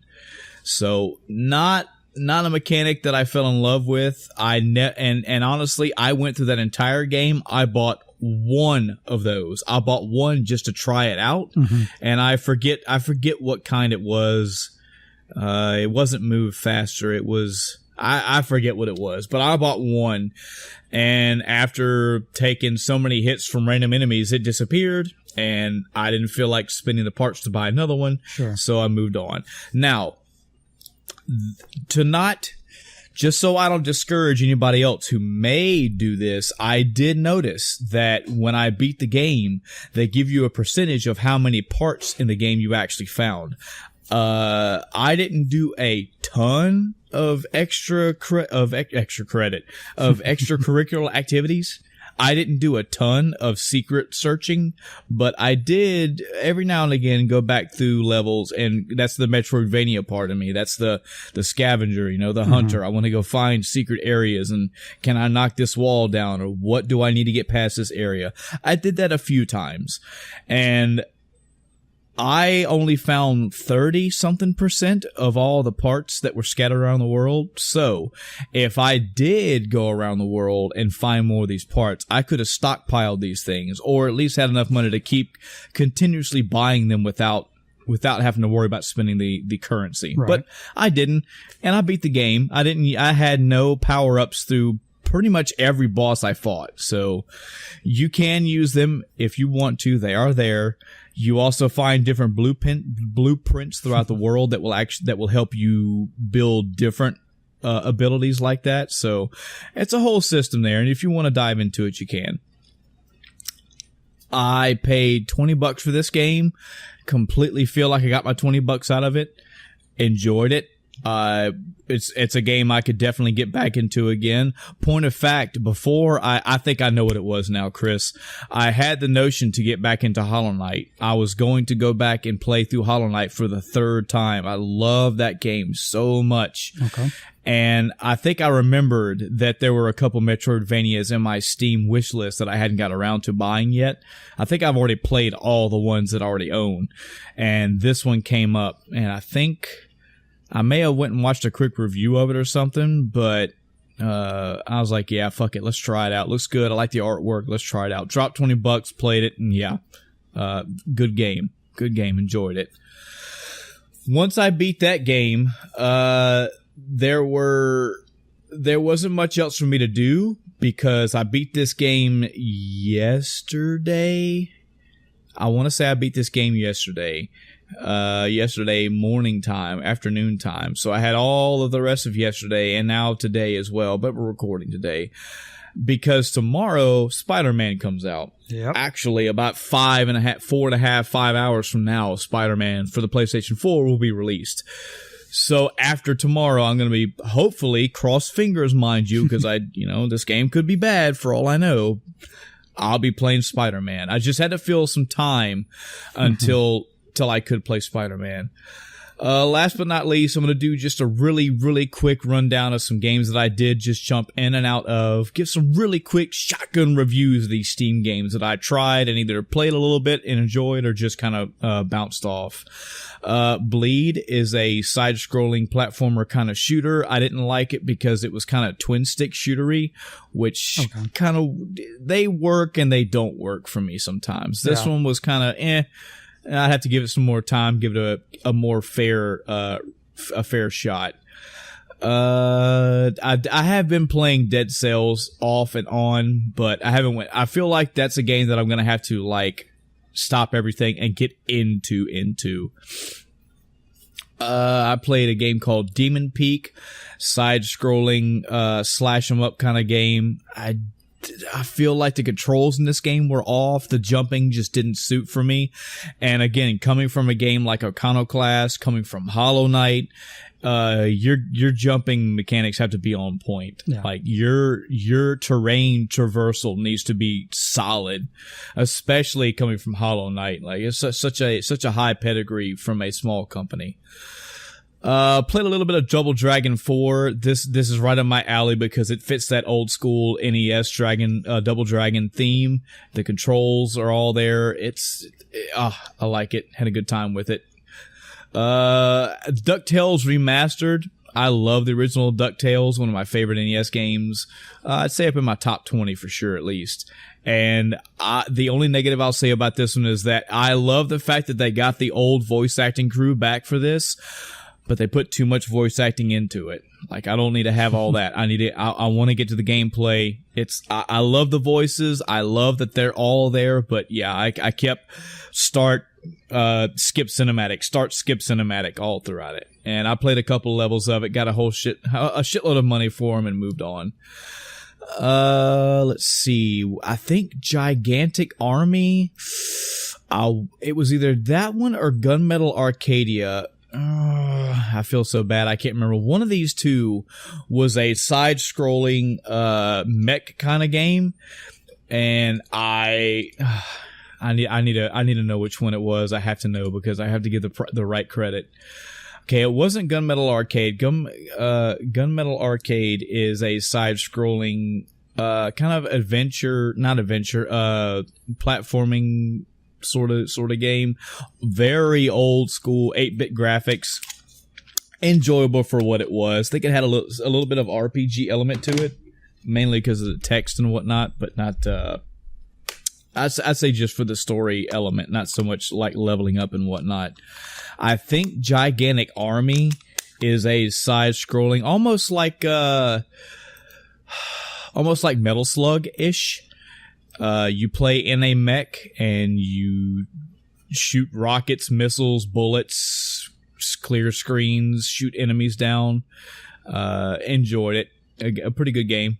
Good purchase. Nice graphics on the robots and the enemies and explosions and all that. Just think Metal Slug, but you're walking around a mech. Pretty good. You also have a loadout that you can pick out at the beginning of the game, so you can pick what kind of like missiles and shots you want to fire. So pretty good. Whole New World is a side-scrolling platformer. The twist to this one is Chris, you're playing through Mario Brothers 1, you come to the first pit, you fall in the pit, you die. This game, when you fall through the pits, the pits go to an underground version of the level. So your controls flip, and you're running along the ceiling upside down. So interesting. Very, very good. It's not so much a mirror of what you saw either. You're basically going to another part of the world, but you're upside down. Pretty cool gimmick. Pretty interesting.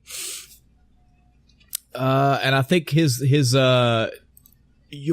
attack is, I don't know if it changes over time, but he throws out like potions. That's what he attacks with. He throws out like chemicals or whatever. That's pretty cool. Trying to go through because I know there was another one. Lichtspeer, Lichtspeer.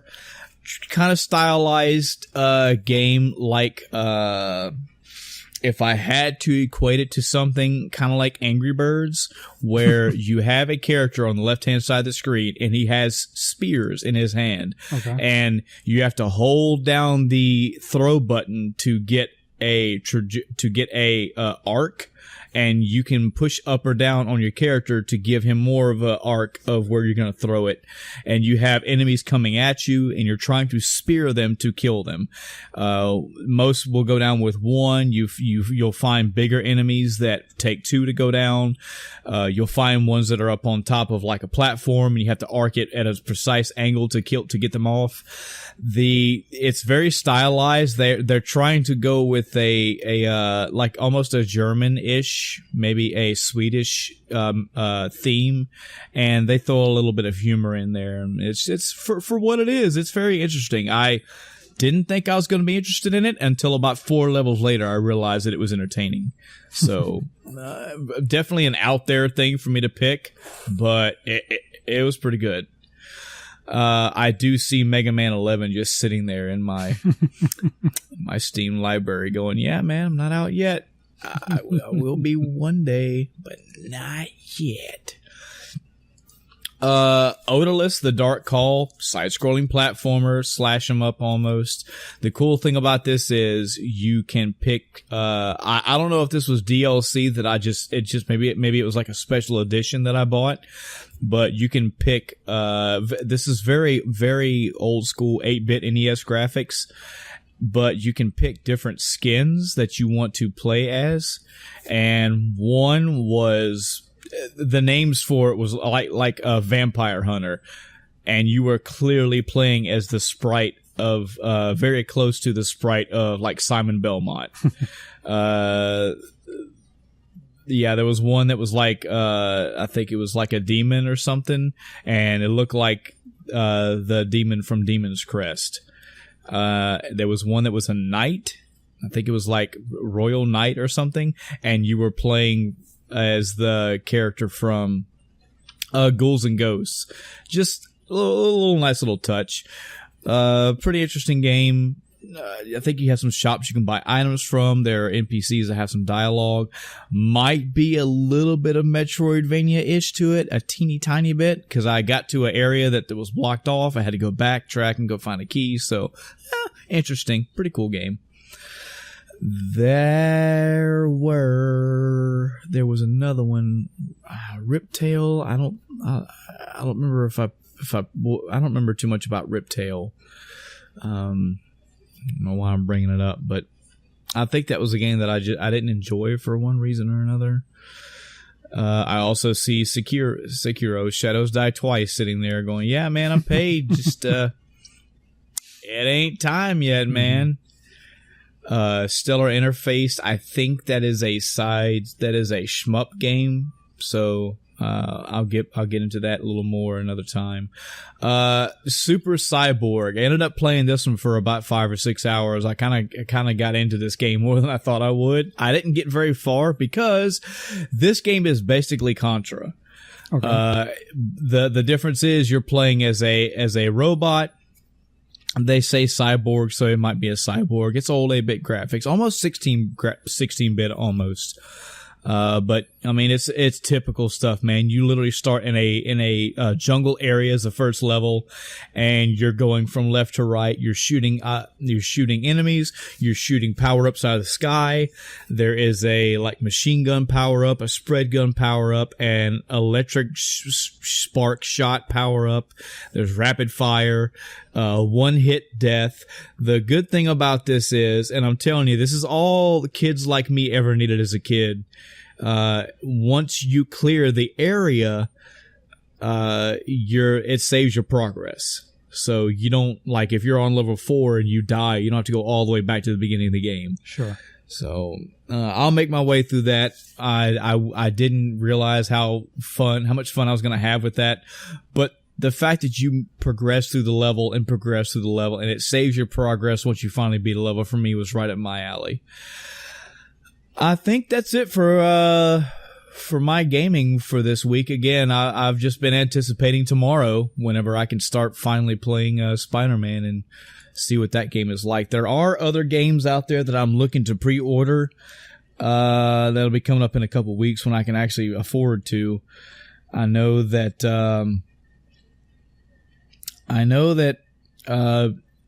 Doom Eternal is one of them. Resident Evil 2, Kingdom Hearts 3, and Devil May Cry 5. Again, these games aren't coming out for a while anyway, but yeah, that's it for me in my week, man. Yeah, I'm looking forward to hearing you talk about Spider-Man. Yeah. I will be letting you know as definitely by next episode, Chris, whether I think you should go out and grab this or not. Do you have a copy yet or no? No. I do not. You don't have a pre-order? Okay. I have. Okay. I have so many other things I'm playing, especially with my Yakuza situation. I'll call it. Yeah. I'm set for now. I went from not really knowing what to play to having a lot to play. So I probably won't touch Spider-Man unless you give it really good reviews. Right. And I'm going to do my best to be as fair to that game as I can. Admittedly, I have such a mental drought with PlayStation right now because, man, coming off of God of War, it's like, what can you guys offer me now? You have given me some hope because I do own Yakuza 0. And as I've mentioned as well, I've seen where, I just needed to play, another hour of that game and I probably would have got all the way in. But Yakuza 0 also just was at a time for me where it got steamrolled by other games. So it is what it is. But coming off of, playing Persona 5 and then playing God of War, it's like, okay, what next PlayStation? And this, from what I could tell, is supposed to be the next big thing. As much praise as I've heard about it, with this being the first Spider-Man game I will ever have played, I'm hoping good things. Yeah. I'm hoping to come away from this and at least be able to recommend that for somebody. I'm trying not to set my expectations so high. God of War, I did. I mean, months before God of War came out, I was like, this game's going to be good. I feel it. I can see how into this game I'm going to be. And it did not let me down. This one, I'm trying to play it cool. All right. Yeah. I've got it. I've already spent the money on it. The money's already gone. I hope you're fun. I hope you're at least entertaining. I hope I at least feel like I got my $60 worth. If 150 hours later I can't shut up about the game, great. Good. All right, time to move into the topic for this week, which is the year in review. And this year we are doing 1994. Another stellar year in the gaming world. wanted to talk about some. So for those that are new to the podcast, just a quick rundown of what this is. This is basically Chris and I, and if Adam can make it around, this is the End of Time cast going through the year, through every single year of gaming since 82. I think we did 82 to 83 on the first episode of it. But it's basically, as the title says, it's a year in review, and we're trying to go through these years and pick out highlights, mainly focused around game releases, mainly focused around games that that Chris and I have played, and also games that we just know they're just banner games for that year, or games that are noteworthy about talking about. Mm-hmm. Yeah, 85, 86 was the first year in review episode. Gotcha. So we are, we've been doing this for over a decade worth of episodes. And yeah, we're coming up on one anyways. It's just to go through the year and see what it's like, just to give our opinion on the year in review as far as gaming is concerned. I've been trying to get better throughout these years now to work in more other gaming news, like, gaming magazines that may have got started, or video game consoles that were released. So that's typically what you'll hear in this episode. These are also kind of mini homeworks for Chris and I, and Adam as well, because a few episodes from now, you're going to hear a game of the year, and that will specifically be the End of Time cast game of the year, where it's the 2/3 of us going head to head in a fairish debate style, and us as a End of Time cast determining what we feel was the game of that year. So you'll probably hear some of these titles brought up again a few episodes from now. So to start out with some non-game news that went out this year, some Sega news this year. The Sega Channel was released. I never even got to go to anybody's house that had this. I want to say that I went to a friend's house that may have had this hooked up at one point, but this seemed like it was so far beyond any reach of anybody, especially me, but anybody around me, that this thing came and went, and I was oblivious to it. But it seems the concept was you could hook your Sega Genesis up to the internet via 56K modem and sort of download content and possibly play online with people. Don't know. Never had it. Seemed too high, seemed way too expensive for my taste. Oh, yeah. So feel free to jump on YouTube and find any YouTube channel videos out there. I'm sure there's in-depth reviews of the highs and the lows. I unfortunately I've seen it in magazine articles. That's about the best I can tell you about it. Sega Nomad was released this year, which, I mean, come on, Chris, let's just be real here. The Sega Nomad was basically a portable Sega Genesis. That's exactly what it was. That's all it ever was. It was literally a humongous controller with a battery pack that took 6 AA batteries. Jesus. And died rather quickly. Yes. I owned one. I played the hell out of that thing. Sometimes I would play it more than my actual Genesis. Because I would just walk around the house, go sit on the stairs and play or something. Man, and did you use rechargeable batteries, or you just batteries? I did both. I did eventually get rechargeables. Yeah. But, yeah, I actually don't know where the battery pack is for my Nomad now, which sucks. That's another piece of advice for all you guys and gals out there. If you don't already do this, invest in a battery recharger and rechargeable batteries. Because I have one. I have an Energizer recharger box. It's kind of a big one that can hold lots of batteries at a time.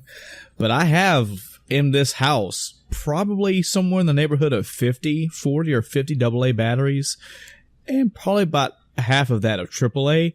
And I haven't bought new batteries in 6 years. So, just a heads up for you. It's all for all your equipment.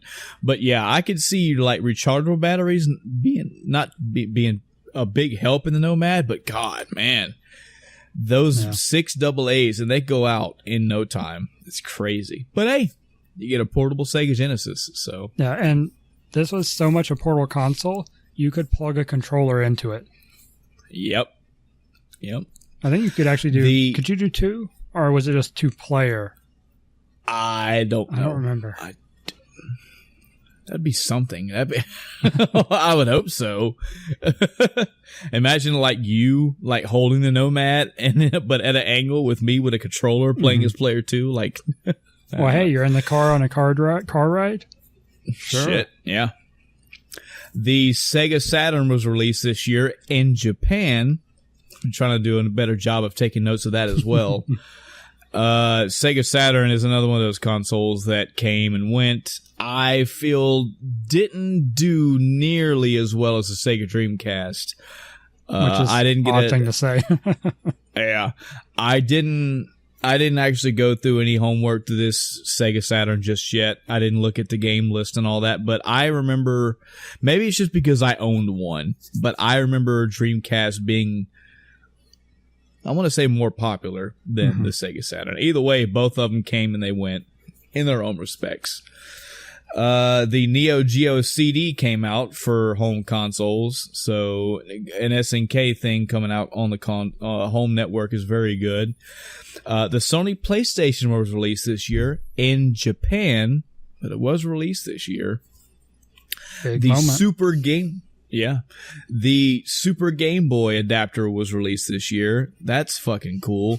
For those that don't know, that is an adapter for your Super Nintendo that lets you put Game Boy cartridges into it so you can play your Game Boy games on your Super Nintendo. They've been known to do this for generations now, and it's something that I wish they would continue with and build upon. The Super Game Boy was also cool because you could pick different borders for the games, you could pick different color schemes, stuff like that.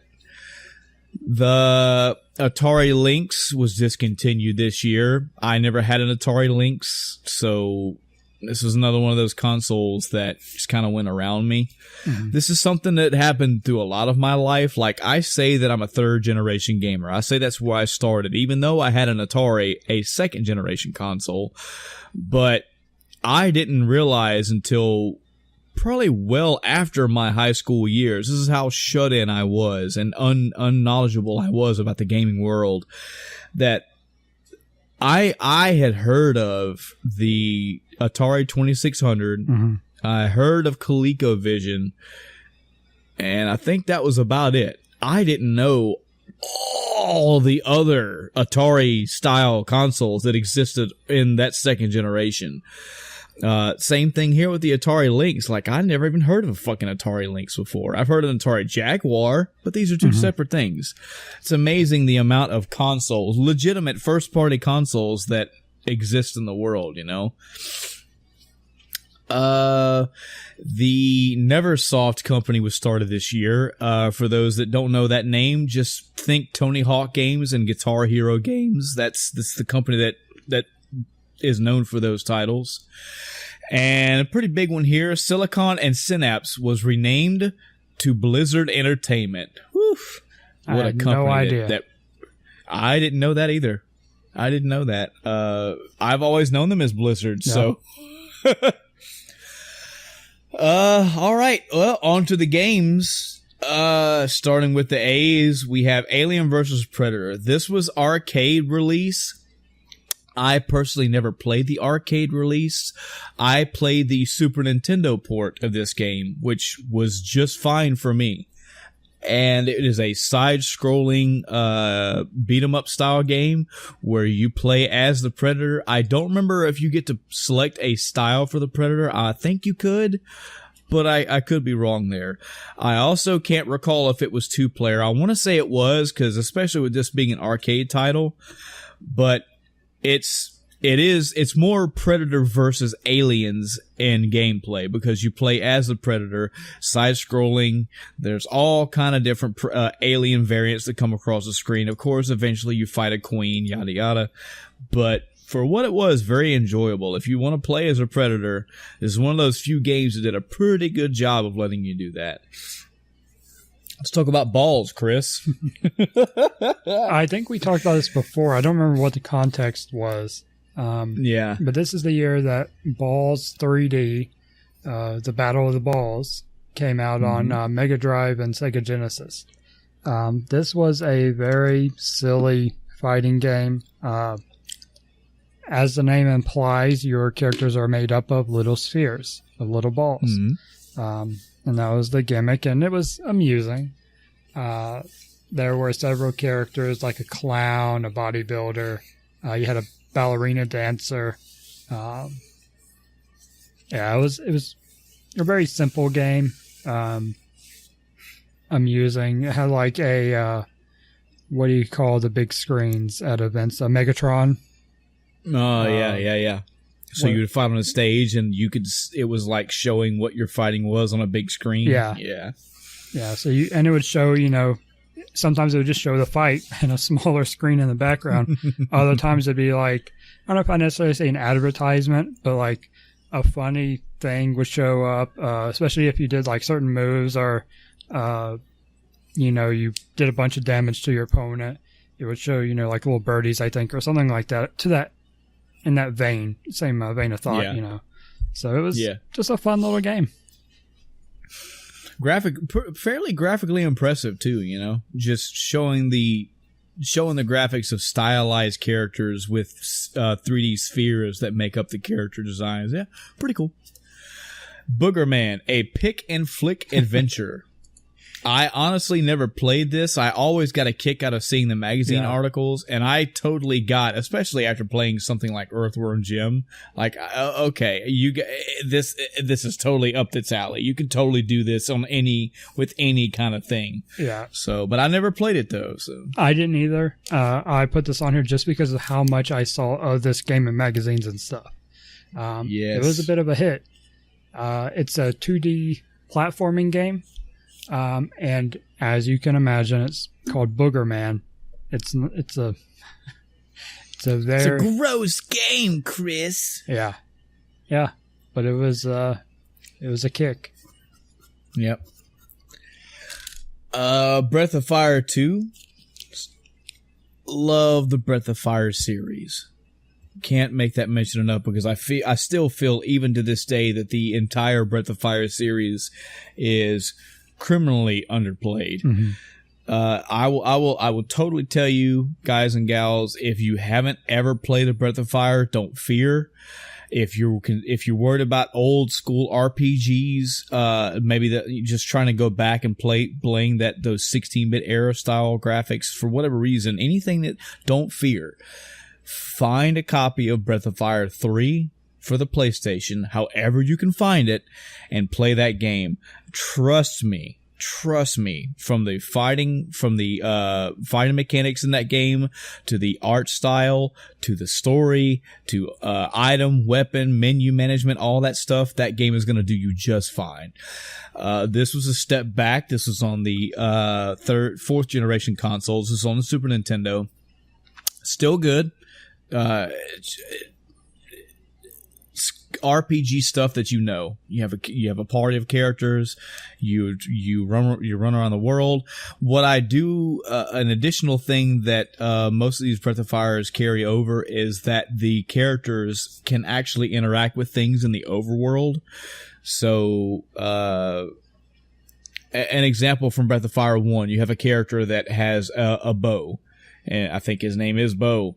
And there are usually a wildlife on the overworld, and if you have Bo, he can shoot his bow. He can shoot an arrow and kill that animal, and you can get like healing items from it, stuff like that.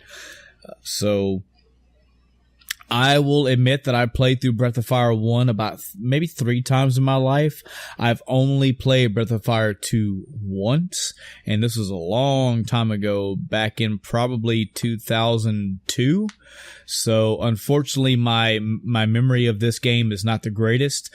One thing that I'm hoping I get this right, because I never want to do Breath of Fire any injustice.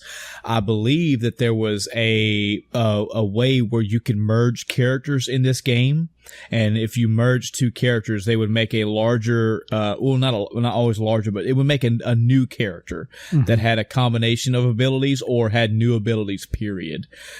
Always cool to me when you can do that. Always awesome.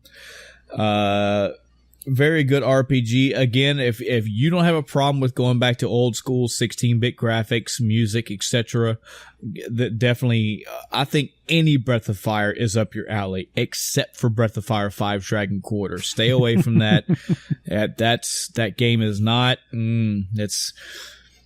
I think if you do not have any experience with the Breath of Fire series and you start with Breath of Fire 5 because you feel it's the newest one, you may or may not like that game. But when you play any other Breath of Fire, you're going to look at Breath of Fire 5 Dragon Quarter and go, what the fuck was this? Like, this is... what is this? That's how I feel about it. So, and I mean, I say go back and play these guys and gals. The Super Nintendo is my favorite console of all time. So going back to those style graphics are nothing for me. But as somebody who's recently had these experiences, like trying to play The Witcher 1, for example, like it was too archaic for me. I admit that, as much of an asshole as that makes me sound. I totally understand somebody recommending a game to you and you trying it and you go, yeah, man, it's just too old. I get that. Mm-hmm. But to me, the graphics, the music, Breath of Fire has its own style of music. It's Capcom. I think it'll be just fine. Good addition to the Breath of Fire series. Castlevania Bloodlines for the Sega Genesis. Yep, Castlevania moved away from Nintendo and is found on the Genesis. And I've also only played this game once or twice, but I'll tell you, man, I prefer this game over Castlevania 4. Honestly, I do. I really do like Castlevania 4 for what it is. I like that it's basically an updated version of the original Castlevania, but the music, the stylization, I kind of prefer Bloodlines a little bit more, which means I should play it more. But I think I've only played Super Castlevania 4 a couple times too, so it's good. It's a good side-scrolling Castlevania game. Very good. Contra Hardcore, again, this is another one I've only played a couple times. I just wanted to mention it because it just shows you what going from old school, third generation Contra to fourth generation with the Sega Genesis. You see the graphical upgrades, you see how the explosions look better, the details on the aliens and the enemies and the weapons and all that looks much better. Definitely a series that as it progressed through the generations, you just get more. You get more and more from this series. You get better and better, and this was just one of the iterations of it. Cruisin' USA. Yep. Played this in the arcade, and this is the arcade release. Played this in the arcade multiple times, and I probably, honestly, have played it just as many times on the Nintendo 64. Oh, yeah. But man, Cruisin' USA. Whew. To this day, Chris, if I play this game in the arcade, I think I played it sometime this year, actually. If you don't know about double tapping the gas and making your vehicle ramp to get that boost of speed, oh, yeah. And it's like unlimited, you can do it as many times as your fucking foot can tap. Yeah. Yeah, picking different worlds to race in, or not worlds, but picking different areas to race in, different cars to choose from, manual, automatic, just sitting in a chair and hearing the music and racing in this game, and this arcade racer. Yeah, fun. For arcade times, as what I remember them as. Fun stuff. Darkstalkers, The Night Warriors. This was released in the arcades in Japan. I made mention of this just because it was Darkstalkers coming up in the world. If you haven't heard or you had to, if you know anything about, say, the Marvel vs. Capcom series, you've seen some Darkstalkers characters in there. I think Jetto was out for the newest one, as a matter of fact. Definitely an overlooked fighting game series. Predominantly remembered because of the monsters. Like there was a merman and a werewolf and a cat girl and a vampire and a Frankenstein and a yeti. It's interesting. Again, if you're into fighting games and you want a different spin on it, Darkstalkers is pretty cool to try. Demon's Crest for the Super Nintendo. Chris, I'll totally admit, man, I haven't personally played this. This is one of those content creator things because I remember the Game Grumps playing through this. And I had seen ads for Demon's Crest all the time as a kid. I never got it, and I've yet to get around to playing it myself. But the graphics, the music, oh man, side-scrolling, platforming, bit of a flying. I think the main character is a red devil that can fly. I think the red devil is a character from the Ghosts and Goblins series too. Maybe the same type, may not be. I don't know. Either way, pretty cool side-scrolling game. Disney's Aladdin for the Sega Genesis. Mm-hmm. Here's a great debate, Chris. Which one's better, Genesis or Super Nintendo? Oh, jeez. I think I talked about it when we were talking about the Super Nintendo one before, that I don't think I ever saw the Super Nintendo one. I've only seen the Genesis one. Yeah. We talked about before the casino that had the arcade, and it was basically like a daycare thing. Mm-hmm. And that's where I played this game. I never owned it. This isn't one that Andy had, I don't think. So I literally only played it there. I've seen it speedrun, but yeah.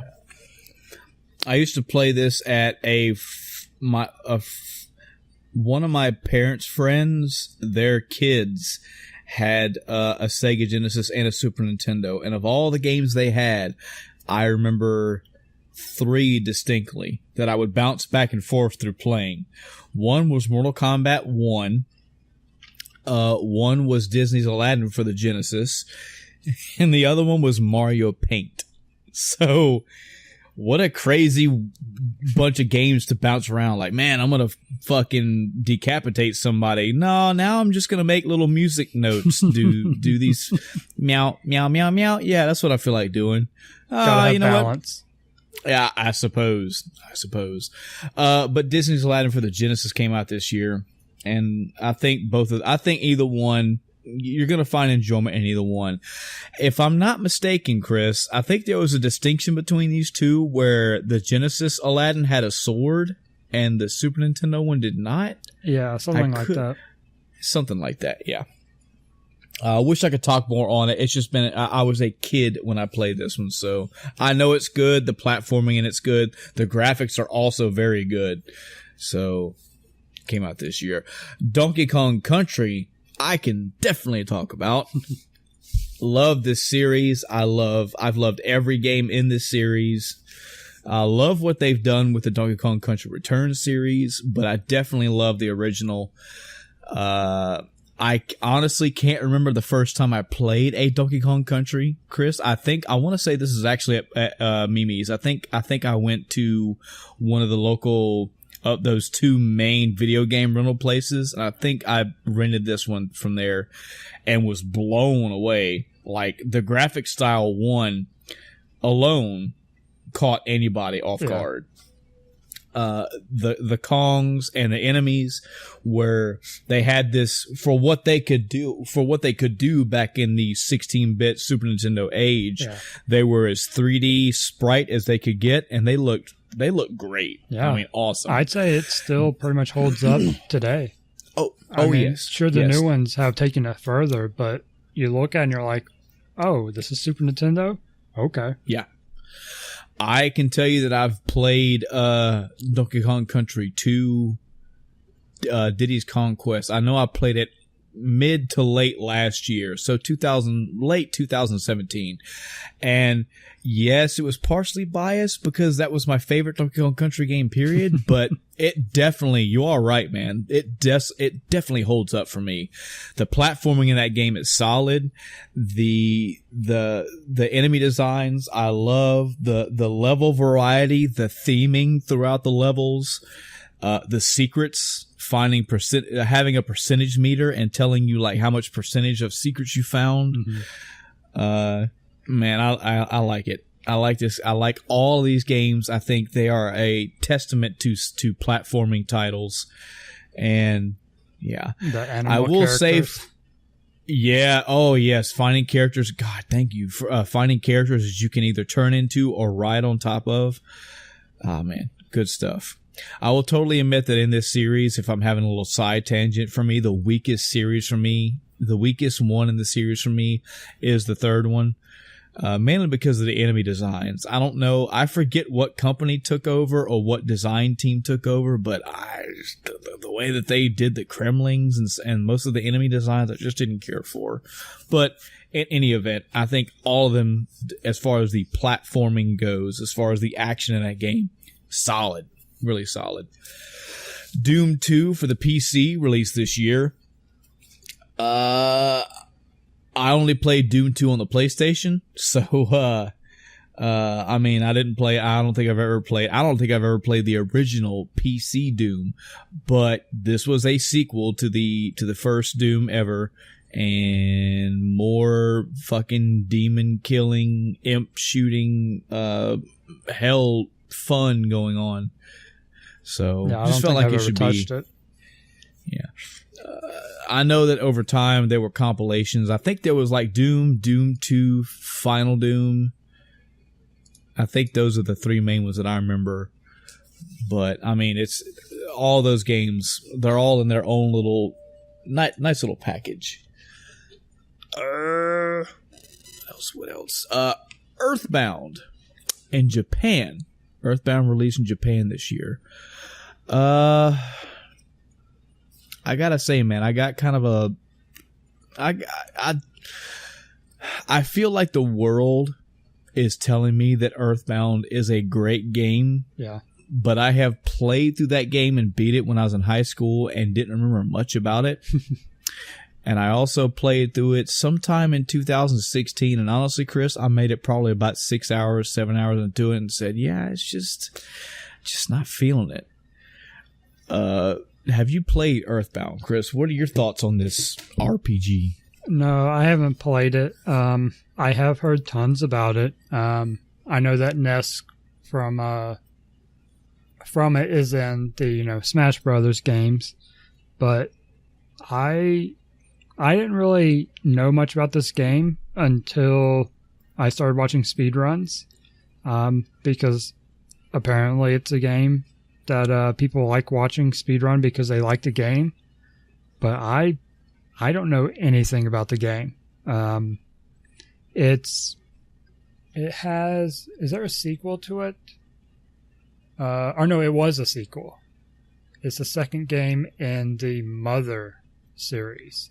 So it's actually Mother 2, which I have no idea anything about. But a lot of people are asking for another game in the series. Mm-hmm. Yeah, no clue. This game, this is something that I honestly watch this from afar, and I cheer on the audience. I cheer on the people without being able to actually join in their fever pitch love. I mean, this game has this Mother series has a rabid fan base, and I like that. I'm all about a group of people that passionately love these games. But I, unfortunately, with this series, I have to watch it from afar, because this RPG does not blow my mind. I can see its appeal. I can see the charm that other people are seeing. I can point out the distinct nature of the game and see that admit and understand that there are people that like this style. Me, it was ho-hum. And I like some of the things about it.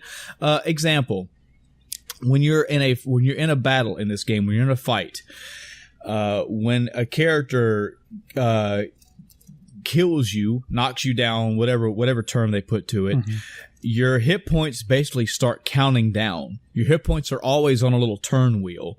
So if you're at 75 hit points and you're fighting a boss, and that boss does a critical and bam, hits you for 97 hit points, you don't just go 0 dead. Your hit points start ticking down. pretty quick, but they start rolling down 98 or 88, 87, 86, 85, 84, all the way down. If you happen to do, I think it's a cure. I think if you just cure them instead of just reviving them, if you catch it before they get all the way down, you can basically keep them in the fight. That's pretty cool. Yeah. A little mechanic like that I can enjoy.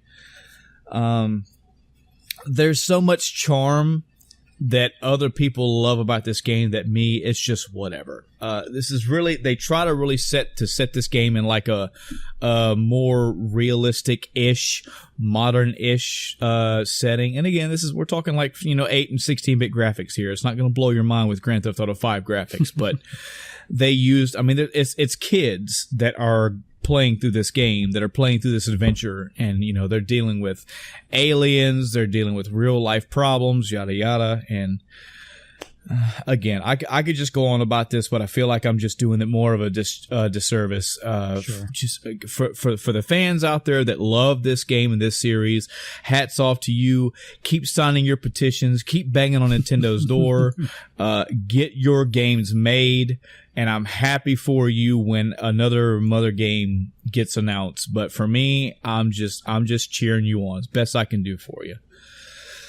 Earthworm Jim multi-platform release. Man, another game that's just like, what is this? And then you play it and you have a damn good time. So Earthworm Jim has a wacky little story where a spacesuit falls from space, lands on an earthworm. Earthworm gets superpowers. Now he walks around bipedal, shoots weapons. The body can pull Jim out and swing Jim like he's a whip. You can whip enemies. You can use his head to grapple on the hooks and swing around. There's one of his arch enemies is a crow that apparently also had a suit, and his name is Psycrow. There's a dog that's a puppy. He's just a harmless little puppy. But if he gets too much damage, he turns into this ferocious freaking dog that'll maul you and kill you. Oh man, okay. Again, I mentioned this before in another episode, but I'm that asshole that when you tell me that's just a bunch of random shit thrown together, that's supposed to be cool, I yawn at that stuff. Well, Earthworm Jim did random wacky shit before that random wacky shit was a thing. Yeah. I don't remember this wacky zany shit from when I was a kid. And the more you progress through this game, the more crazy shit they throw at you. And it's so out of nowhere. I specifically remember being on a level, and this may have actually been Earthworm Jim 2, now that I think about it, but I remember being on a level and seeing a cow so what's a cow doing in the game? No reason, but there's a cow, and he's on like a lever, and there's a weight on the other side of the platform of the lever just hanging there. I shot the freaking string that was holding it up there. The weight fell, launched the cow into the sky, and that's it. So what the fuck did I just do? And then later in the game, that pays off. But you just do that, and it tells you, cow launched. And you're like, what? Did I just open a door? Was that a secret? Why the fuck did I launch a cow? That's the kind of that's the kind of humor this game brings to you. This was the first one in the series. It went on to have a sequel, went on to have a 3D sequel as well, which I don't think it turned out too well. Also had a Saturday morning-esque cartoon, which was pretty good. Earthworm Jim, something. I forget how it goes. But this was another game in that era, kind of around that time, especially on Sega, of just silly games. You know, it wasn't trying to be anything super crazy. I mean, in a like mechanic, graphic, they just made a fun game. Yeah.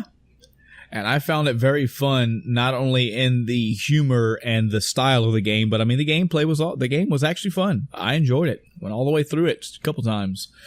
Had its challenging levels, had its funny levels, just all around good. I think if you stick with the first two, you'll definitely find some charm Definitely good games. Echo, The Tides of Time. Chris, this one's on you.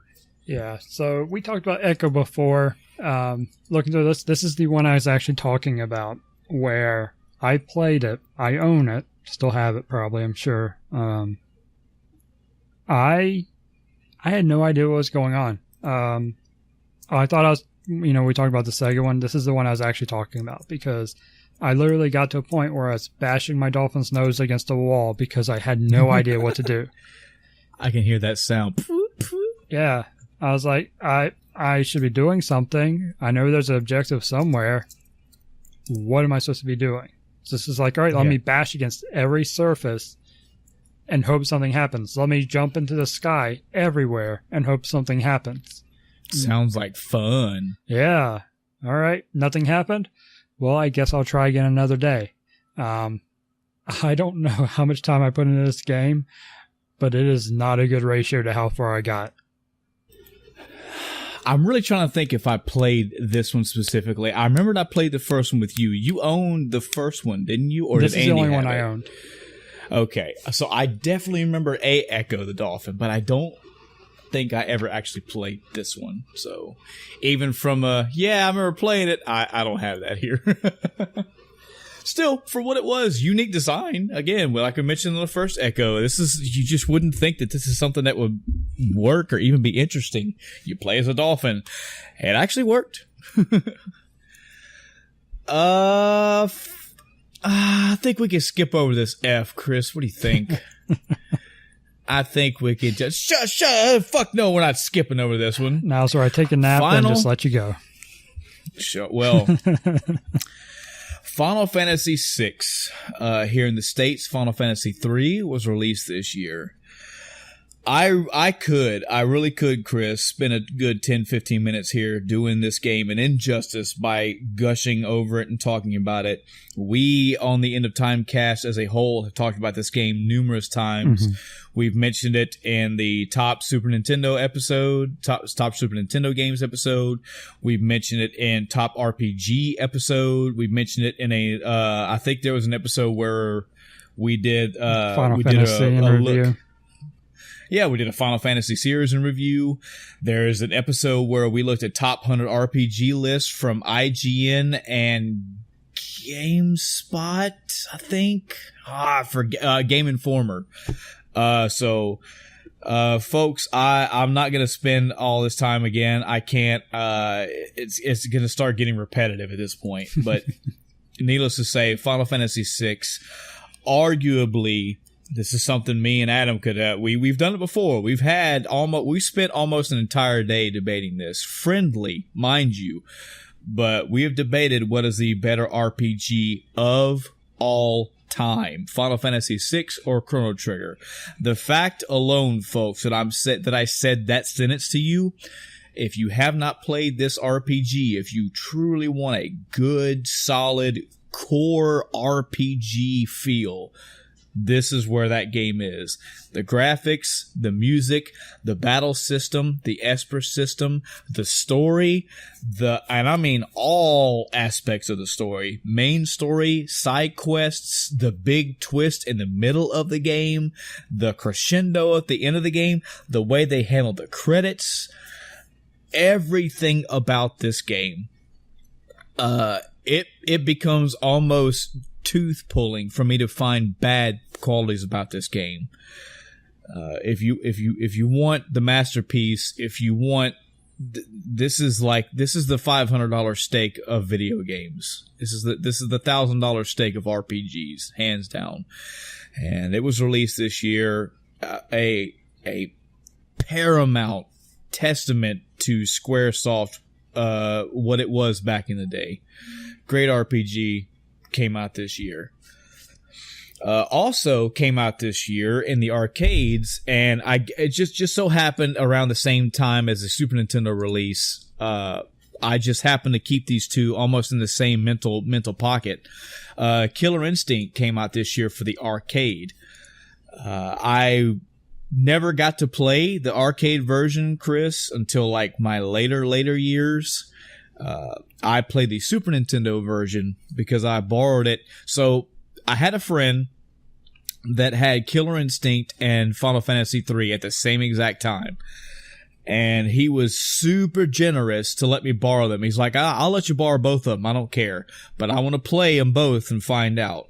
And I don't think he got them at release time, of course. He just got them around the same time, and he got Killer Instinct first. He played Killer Instinct, and he would come to school and tell me how cool it was. I knew how cool Killer Instinct was because I had a Game Pro that I read 4,000 freaking times looking at Saberwolf and Fulgor and looking at the move lists and all this stuff. And he was like, yeah, I mean, when I get Final Fantasy 3 and I'll let you borrow. Well, let me borrow Killer Instinct. And he was like, and then he came in and started telling me about Final Fantasy 3. And I'm playing Killer Instinct and I'm really enjoying it for the Super Nintendo, but he keeps telling me about Final Fantasy 3. And he's like, I'll let you borrow Final Fantasy 3 sometime, but it's an RPG. I don't know when I'm ever going to be done with it. And I'm like, So just a fun little fact about me. I had these two mentally in the same picture. But as far as Killer Instinct goes this year, this is the arcade release. Man, what a great arcade game, though. What a great fighting game. Definitely grew over the years. I didn't really care too much for Killer Instinct Gold, mainly because they swapped the moves up for almost every character. The Killer Instinct re-release in 2015 or 16, oh my god. I mean, they brought Mick Gordon back into making this music. That alone should shut people up. Like, that game is so good. But Killer Instinct in the arcade, 3D sprites again, polygon, not polygon, 3D sprite graphics, kick-ass fucking music, man. Fairly easy to get into. I mean, typical fighting game in that style. You know, you get to the later stages. You get to Spinal / Goro, you're getting your ass kicked. You get to Idol / Shang Tsung, you're getting your ass kicked even harder. But I mean, come on, man. You play as a raptor, as a werewolf, as a robot, as a man on fire, an iceman, so on and so forth. I love this series. This is, for me, this probably is my absolute favorite series of all time. And I definitely will admit that it is the most played arcade game of all for me, mainly because I'm counting the Super Nintendo. So I'm going to say my most played fighting game. Eventually, over time, I actually bought the Killer Instinct Super Nintendo game off that guy, and I played it. Man, way too much. I played this game so much that I kept progressing up through the difficulties, and I beat it even on the highest difficulty. Now, I know for most fighting game people out there, they're like, that's like baby steps. You gotta do that. But for me, who, you know, is not a master at fighting games, that was a big deal. So, definitely good game. Arcade or Super Nintendo. I mean, again, if all you had was Super Nintendo, it's fine, but come on, man. You buy the Super Nintendo version, they give you the Killer Cuts music CD with it. Oh, love it. Love it. Kirby's Dream Course. This is another game that I never personally played, but I've watched the Game Grumps play it. I think some fans actually have a Grumps Dream Course made. It was like a mod made specifically for those guys. I never played this game. I'll totally admit that, but it's a Kirby game and just shows you more ways that Kirby was branching off. It's now basically a mini golf style game. Pretty fun, pretty interesting. Lunar Eternal Blue. Yep. So for those that don't know, the predecessor to this game, Lunar Silver Star, original Sega CD version, not the PlayStation. Get out of here. This is a sequel to it. They changed things up a little bit as far as mechanics. Overall, you kind of have the same system with magic and abilities. I'm trying to think of how to put this. They did change up how the magic system worked. I do prefer Silver Star's system more overall and prefer the game. But still, very solid RPG. Still worth playing to this day, if you can. I'd have to go back and play. Again, it's been so long now. I can't remember if the PlayStation version of this one was as butchered as Silver Star. But I think it'd probably be okay if you were able to get a hold of the PlayStation version instead of Sega CD. Was this one that came out? So, remind me again of Lunar Silver Star Story was just the first Lunar remastered, and that's it, correct? Yeah, but they released both games. They did Silver Star Story Complete and then Eternal Blue Complete. Okay. All right. And then there's the PSP versions, of course. Right. Mega Man Soccer. Well, let's just go ahead and just wrap these all up in the Mega Man section that we know is going to be here. Mm-hmm. There's Mega Man Soccer. I've only played this game one time, and that was for my Mega Man 25th anniversary month-long playthrough. I mean, I don't watch soccer. I would honestly say I would think my wife would have more fun playing this than me because she actually enjoys soccer. So I try my best to play it. It's just soccer with Mega Man characters in it. They have some power-ups, I'm assuming, stuff like that. But I was like, okay, I played it. Move on with life. Mega Man 5 for the Game Boy. I've made mention. I've only played the Game Boy games one time, each one of them, and that was also for the 25th anniversary thing that I did. The Mega Man games for the Game Boy are definitely difficult. They're noted for being difficult, but they also, much like the NES, their NES main counterparts, you could see as you progress through the Game Boy titles how they also advance their mechanics, like getting new items, new weapon types, new level variations, stuff like that. And at this point, they've had 5 of them, so I played it. It was cool. Mega Man X2 for the Super Nintendo. I gotta tell you, Chris, there's actually points in my life where I have to sit down and have serious personal mental debates of which Mega Man X I think is the better, Mega Man X or Mega Man X2. That alone should tell people that if you haven't ventured past the original Mega Man X, you should. I would say Mega Man X and Mega Man X2 are definitely, you should play them side by side. Mega Man X3, you're gonna get a little bit different taste. Mega Man 4 is gonna blow your face off because you can play as Mega Man X and 0. 5 and 6, you're okay without those. But specifically Mega Man X2, you could see where more innovation was coming in.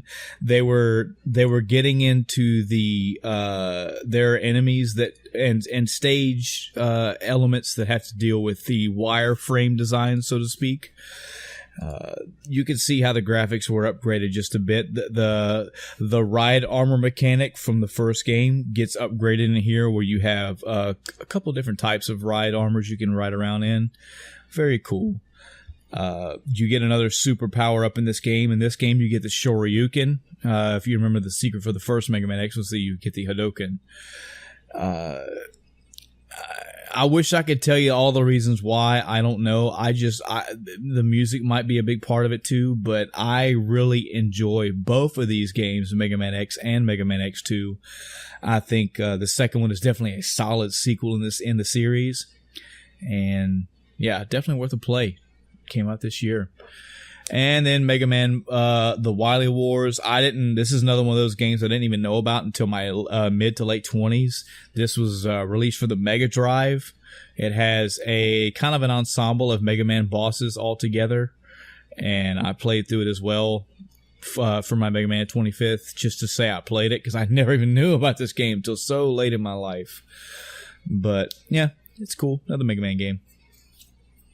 Mighty Morphin Power Rangers, another multi-platformer. This is a side-scrolling beat-em-up Power Rangers game. I think in this game, I don't know if you could morph at any time or if there was like a power-up you could get, but I do remember you playing as the kids, and then you could morph into the Power Rangers. Yes, and just to be clear, you're talking about multi-plat. This is not the same one that released on Sega CD. Right. But this is a side-scrolling beat-em-up, though. Yeah? Yeah, the This one is you're the talking arcadey. about. Yeah. Yeah, that one released on Super Nintendo, Genesis, Game Gear, and Game Boy, apparently. Yeah.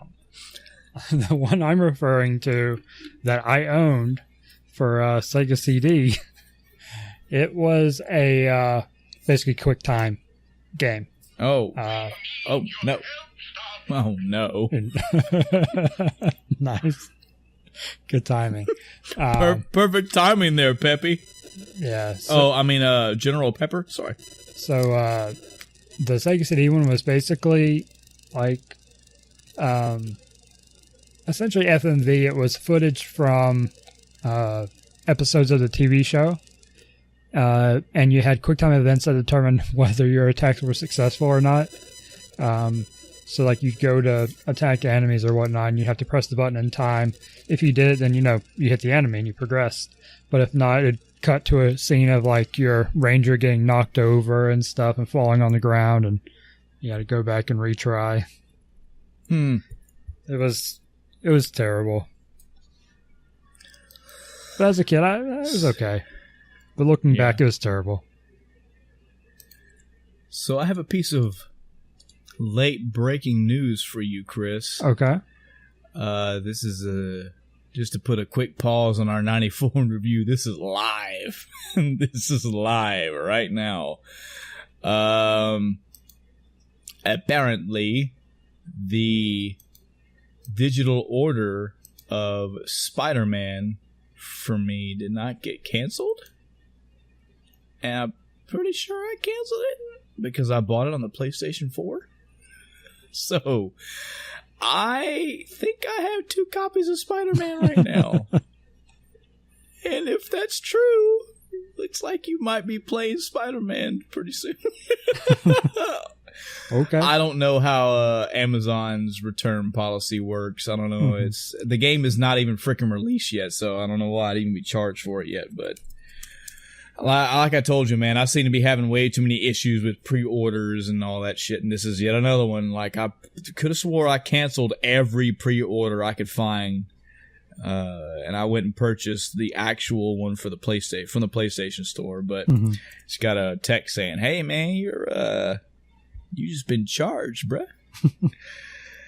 So if that turns out to be true and I can't release this somehow, I'm gonna just pass that code right to you. And you can give it to charity for all I care. No, don't give it to charity. I want you to play the damn game. Yeah. Back on track. As I find the page that I have now lost. The next game is going to be Primal Rage for the arcade. Again, another out there arcade fighting game. This one you're playing as prehistoric animals. T-Rexes, giant apes, venomous snake, bipedal monsters.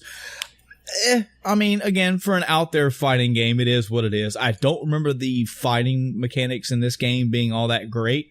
I think the gimmick was just the fact that you were basically playing as dinosaurs. That's what drew people in. I think I remember seeing this. I don't know if I ever played it. Maybe more than once. Maybe I played it once. Interesting. Yeah. I want to say, I need to look it up right now just to make sure. I want to say this game had a Super Nintendo release. And I think it had a lot of releases. I think that watered down. Yes, because I got the ape on the cover. I think that very watered down version was the first version I ever played. I don't remember it being that good. Not because it was a watered down console port, but just I think even after the fact, I think there is a arcade emulator out there. I can't remember. Was it MAME? Yeah. Yeah, MAME. I think I played it on MAME. God, almost a decade ago, and I just remember the mechanics being very odd. Again, I even when this game was in its prime back in the arcade days, I always felt the gimmick was drawing people in more than the combos and whatnot. So, also another game that drew people in, I feel, just because of the gimmick. Revolution X was released this year. I remember this one being a big hit because our Aerosmith did the music, and they kind of guest starred all throughout the game. Like, they were like, hey, we're Aerosmith. You gotta kill these fuckers to help us progress. It had a big force feedback machine gun. I think 2 of them. I think it was a co-op game as well. Yeah, I remember seeing it in the arcades. Put a few quarters in it. Pretty cool. The Aerosmith was it was give or take for me. It was just shooting shit up was pretty cool. Shaq Fu released this year. This game has such a cult following, and I don't. Yeah. I think it's so undeserved. I do admit playing this game back in the day, borrowing it from a friend, feeling like I had a good time with it, but again, with it being a fighting game, it just never rivaled anything for me like, Killer Instinct or playing Street Fighter with Chris. So I played it for quite a few hours. I enjoyed it for what it was, but it's not that good. It's really not. I feel like it's one of those games where I see where they were going, but I also feel like Shaq was just kind of thrown in there. Like, I feel like Shaq walked into some company, was like, hey, what's this game? It's a fighting game with, mummies and this guy in a cloak, and put me in. so worst Shaq impression ever. Yeah, I just felt like people should know that Shaq got his own fighting game, and it was released this year. Shin Megami Tensei 2. I don't know if I mentioned Shin Megami Tensei 1 when it was released. That's partially my fault also for only just really getting further into the Shin Megami Tensei series. Yeah. From what I understand now, and please, audience, correct me where I'm wrong, Shin Megami Tensei is the main series. The spin-offs are Digital Devil Saga and Persona.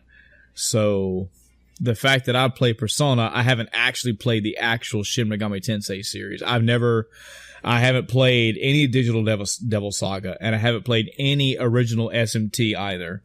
So there was also Shin Megami Tensei F was also released this year. I didn't put that on here, but that's just 2 games that in the SMT series that were released. Don't know how good they are. I wish I could tell you some more about them, but I don't know. All of my SMT series information is going to come straight from Persona 5 and Persona 4 only. So just felt like people should know that if I'm guessing SMT 1 came out in 92, maybe even 93, but that's how far back this series goes. And I didn't know that. I didn't know how far this shit's come from. Sort of an unknown game here. Might as well talk about both of them at the same damn time, but Sonic the Hedgehog 3 came out this year, and Sonic and Knuckles. Very important with Sonic and Knuckles is you could take Sonic 2 or Sonic 3, stick it on the Sonic and Knuckles cart, and you could play as Knuckles respectively in those 2 games. Sonic and Knuckles you could play on its own, and it had all its own levels, its own little story, its own character stuff involved, and Knuckles is in it. So, man, this right here, prime kid shit right here, man. I'm telling you. I know you and I both remember many hours playing this game, both of them, and combinations of. Yeah, it was once I played as Knuckles, it was over. I was like, this changes Sonic completely. Why would I play as Sonic and be limited to normal jumps when I could literally fly or glide, but fly around the levels instead? Couldn't compare. Breaking rocks and getting into new areas. Such good stuff, man. Such good stuff. Again, this is another one of those games where I feel like we've talked a lot before, so sorry if we just seem like we're glazing over these 2 very high-profile, iconic Sonic games, but they are very good in both of their respects, and it was very awesome. This is something you just don't. I mean, I guess DLC today would be in a New Age equivalent, but you have to imagine. Go ahead. You first. I was going to say, for our audience, if you want to hear us talk about this more, I'm pretty sure episode 23, the top 10 Genesis games, is where it is mentioned. Oh, yeah. But yeah, just the general idea of having a main game and then having another game coming after it where you play as a whole different character and basically his own game. And then you can take that first game and attach it onto the new game and play as the new character in an old game. And you could definitely see in Sonic 3 as well that this was going to happen that way. I mean, there were obviously giant rocks built into the level that you couldn't do anything less with unless you were Knuckles. Like, I like that. It's so fucking cool, man. Great time to be alive back in those days. 2 games that, again, these are on my radar to play. I haven't personally played them. I remember watching reviews of them back in the day. I think the Happy Video Game Nerd was one of the first ones that introduced me to these 2. Had seen several articles about them in magazines. Had seen like screenshots and map overlays and all that, but never played it yet. And I will one day because it is a platformer. Sparkster for the Super Nintendo and Sparkster Rocket Knight Adventures 2 for the Genesis.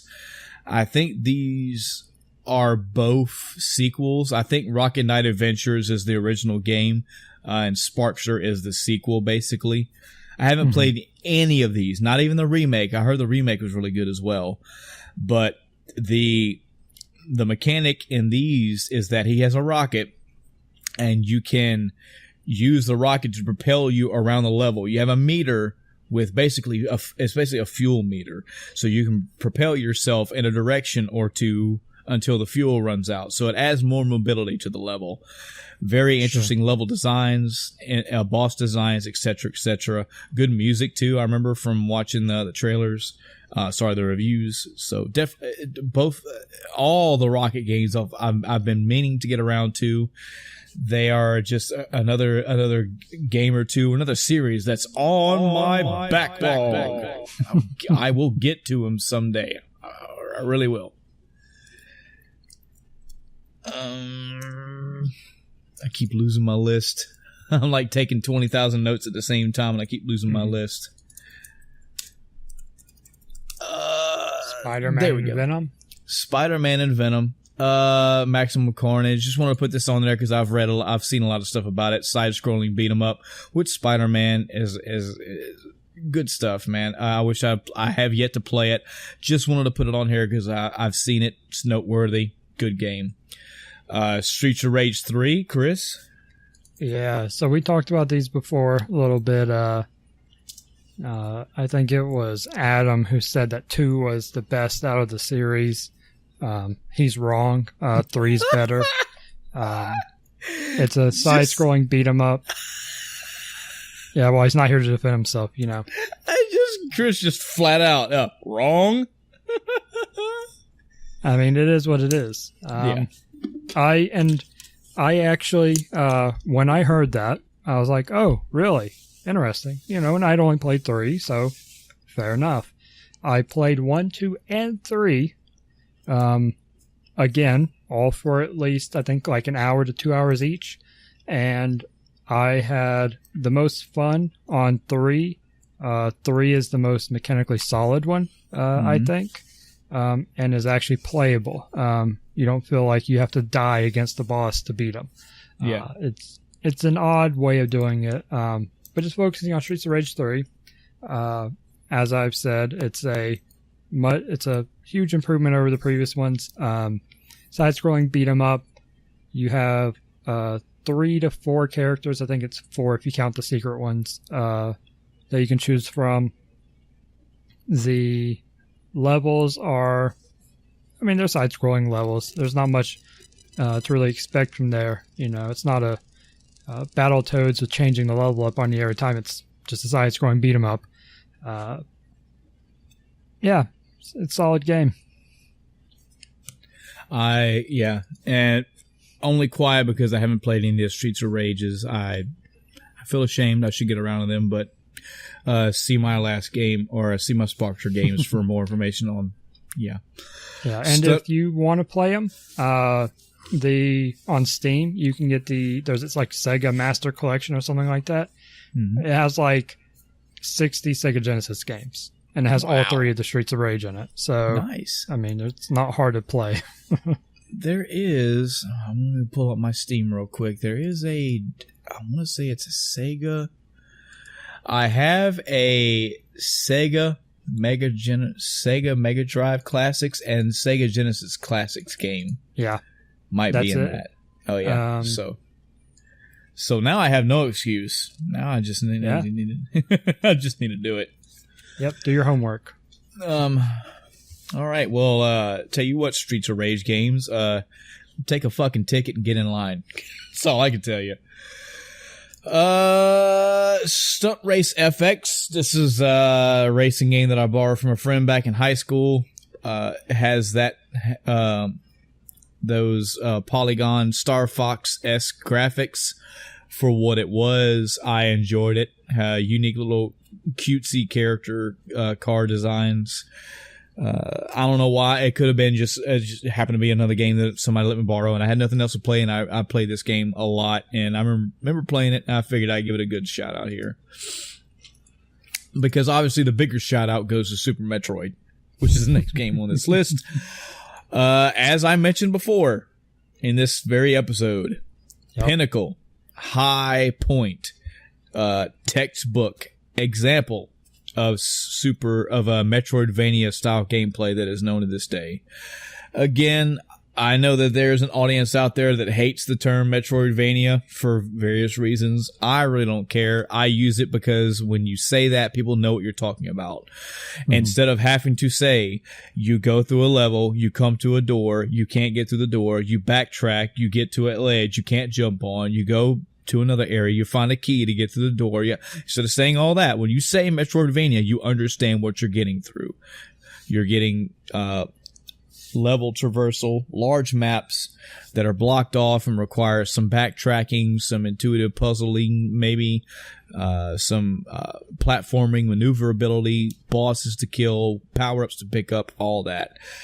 First really, really good ones right here. Admittedly, Metroid for the Nintendo did the same thing.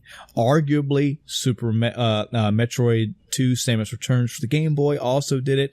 And there are several games in and around this series. But this game right here is great. This is another hallmark platinum-style Nintendo game for the Super Nintendo. Still my favorite console of all time. One thing that this game does really well that so many games try to do differently, and I mentioned this with Iconoclast as well, is that this is a game that didn't require a lot of dialogue. It didn't require a ton of story. It told its story fairly subtly and still told it very well. And that's what that dark, we'll say isolationist atmosphere is what sells me on this. It's kind of the same way, kind of the same feeling that I get with Hollow Knight, excuse me. Kind of the aspect that I like to get from all these games is that you're stuck in these large worlds and you have to figure out how to survive and get through. Great graphics, great music, great story, especially for the minimalistic way that it was told. Many power-ups, secret hidden areas, great boss fights, enemy designs all the way around. Definitely up there in the masterpiece level of Metroidvanias. And definitely up there in the Super Nintendo games as well. Yeah. Super Punch-Out. Chris, I'm sorry. Have you played Super Metroid? I feel like I've blown through a lot of these titles and not been asking your opinions, but I've kind of been following the color code I see here too. So. Yep. I mean, that's exactly why I color coded them. So, we save a little time, wondering who played what. Gotcha. I played a little bit of Super Metroid, but I never actually sat down to play it. Yeah. It's one of those games I think I loaded up on emulator once and tried it a little bit and then moved on, because I was trying like 100 Super Nintendo games. Right. Understandable. It's one of those sessions. Yeah. I mean, I've watched speedruns of it. I love watching speedruns of it because it's so, what's the word I'm looking for? The movement is so specific and so fine that when you watch a high-level speedrun of it, it is insane. Yes. Yes. And another quick side note on this is when you ever get a chance to watch GDQs of any sort, whenever you hear the save or kill the animals, Metroid is where that comes from, folks. Mm-hmm. So, yeah, just all kind of good stuff around Super Metroid. So, Super Punch Out, Super Nintendo game. This is something else I didn't realize till later in my life, that so many of the Punch Out games were arcade games. This one as well was an arcade game, but I've only ever played console games. I only ever played Mike Tyson's Punch Out, and I only ever played Super Punch Out. I played the Wii one as well, but this was the Super Nintendo game released back in 1994. I love this game.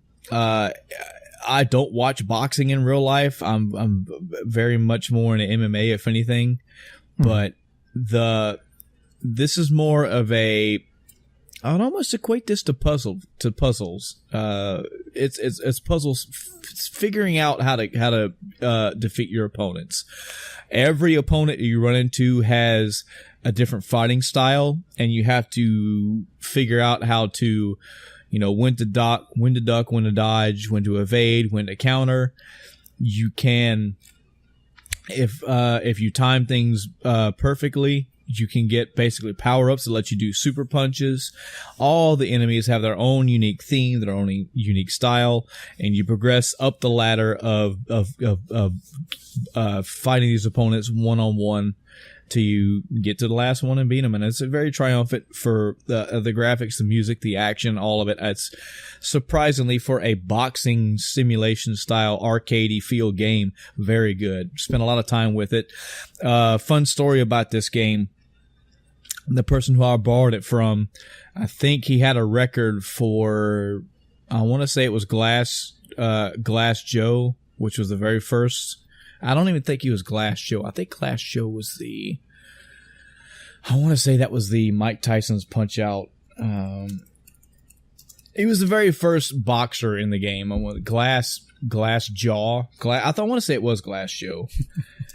I don't know why I'm focused on this guy, because he fucking sucks. Yeah, it was Glass.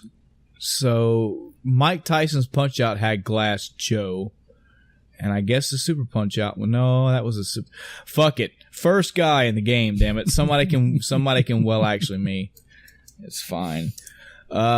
Anyway, when he let me borrow the game, he had a record on there of like 16 seconds or something, and this guy is a joke. He's meant to be the first fighter you ever fight against. I think he even had some personal trivia where it was like he was the only person to ever knock out somebody. I think his record was like 1 win, 65 losses or something. And I think he knocked out somebody very important. I have to go look it up. Anyway, just let me borrow his game, and he had like a 16 seconds. And when I got the game, I was like, come on, man, he's the easiest fighter in the game. And then I was like, man, how did you do that? And I spent not a long amount of time, not several days, but a pretty good amount of time fighting this one fucking guy repeatedly. Gabby J was his name, by the way.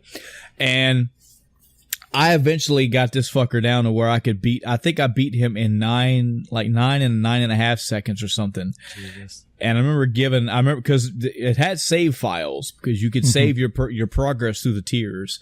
And I remember giving him that game back and telling him to go home and take a look at my records, because that was just him. I had gotten first place on many records. I think I made it a point to get first place on all of them.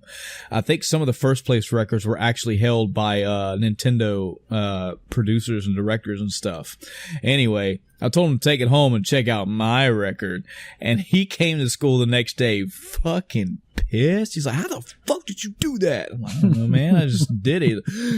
I was like, did you erase it? No, I don't want to be mean, but he was so mad because I beat his little record.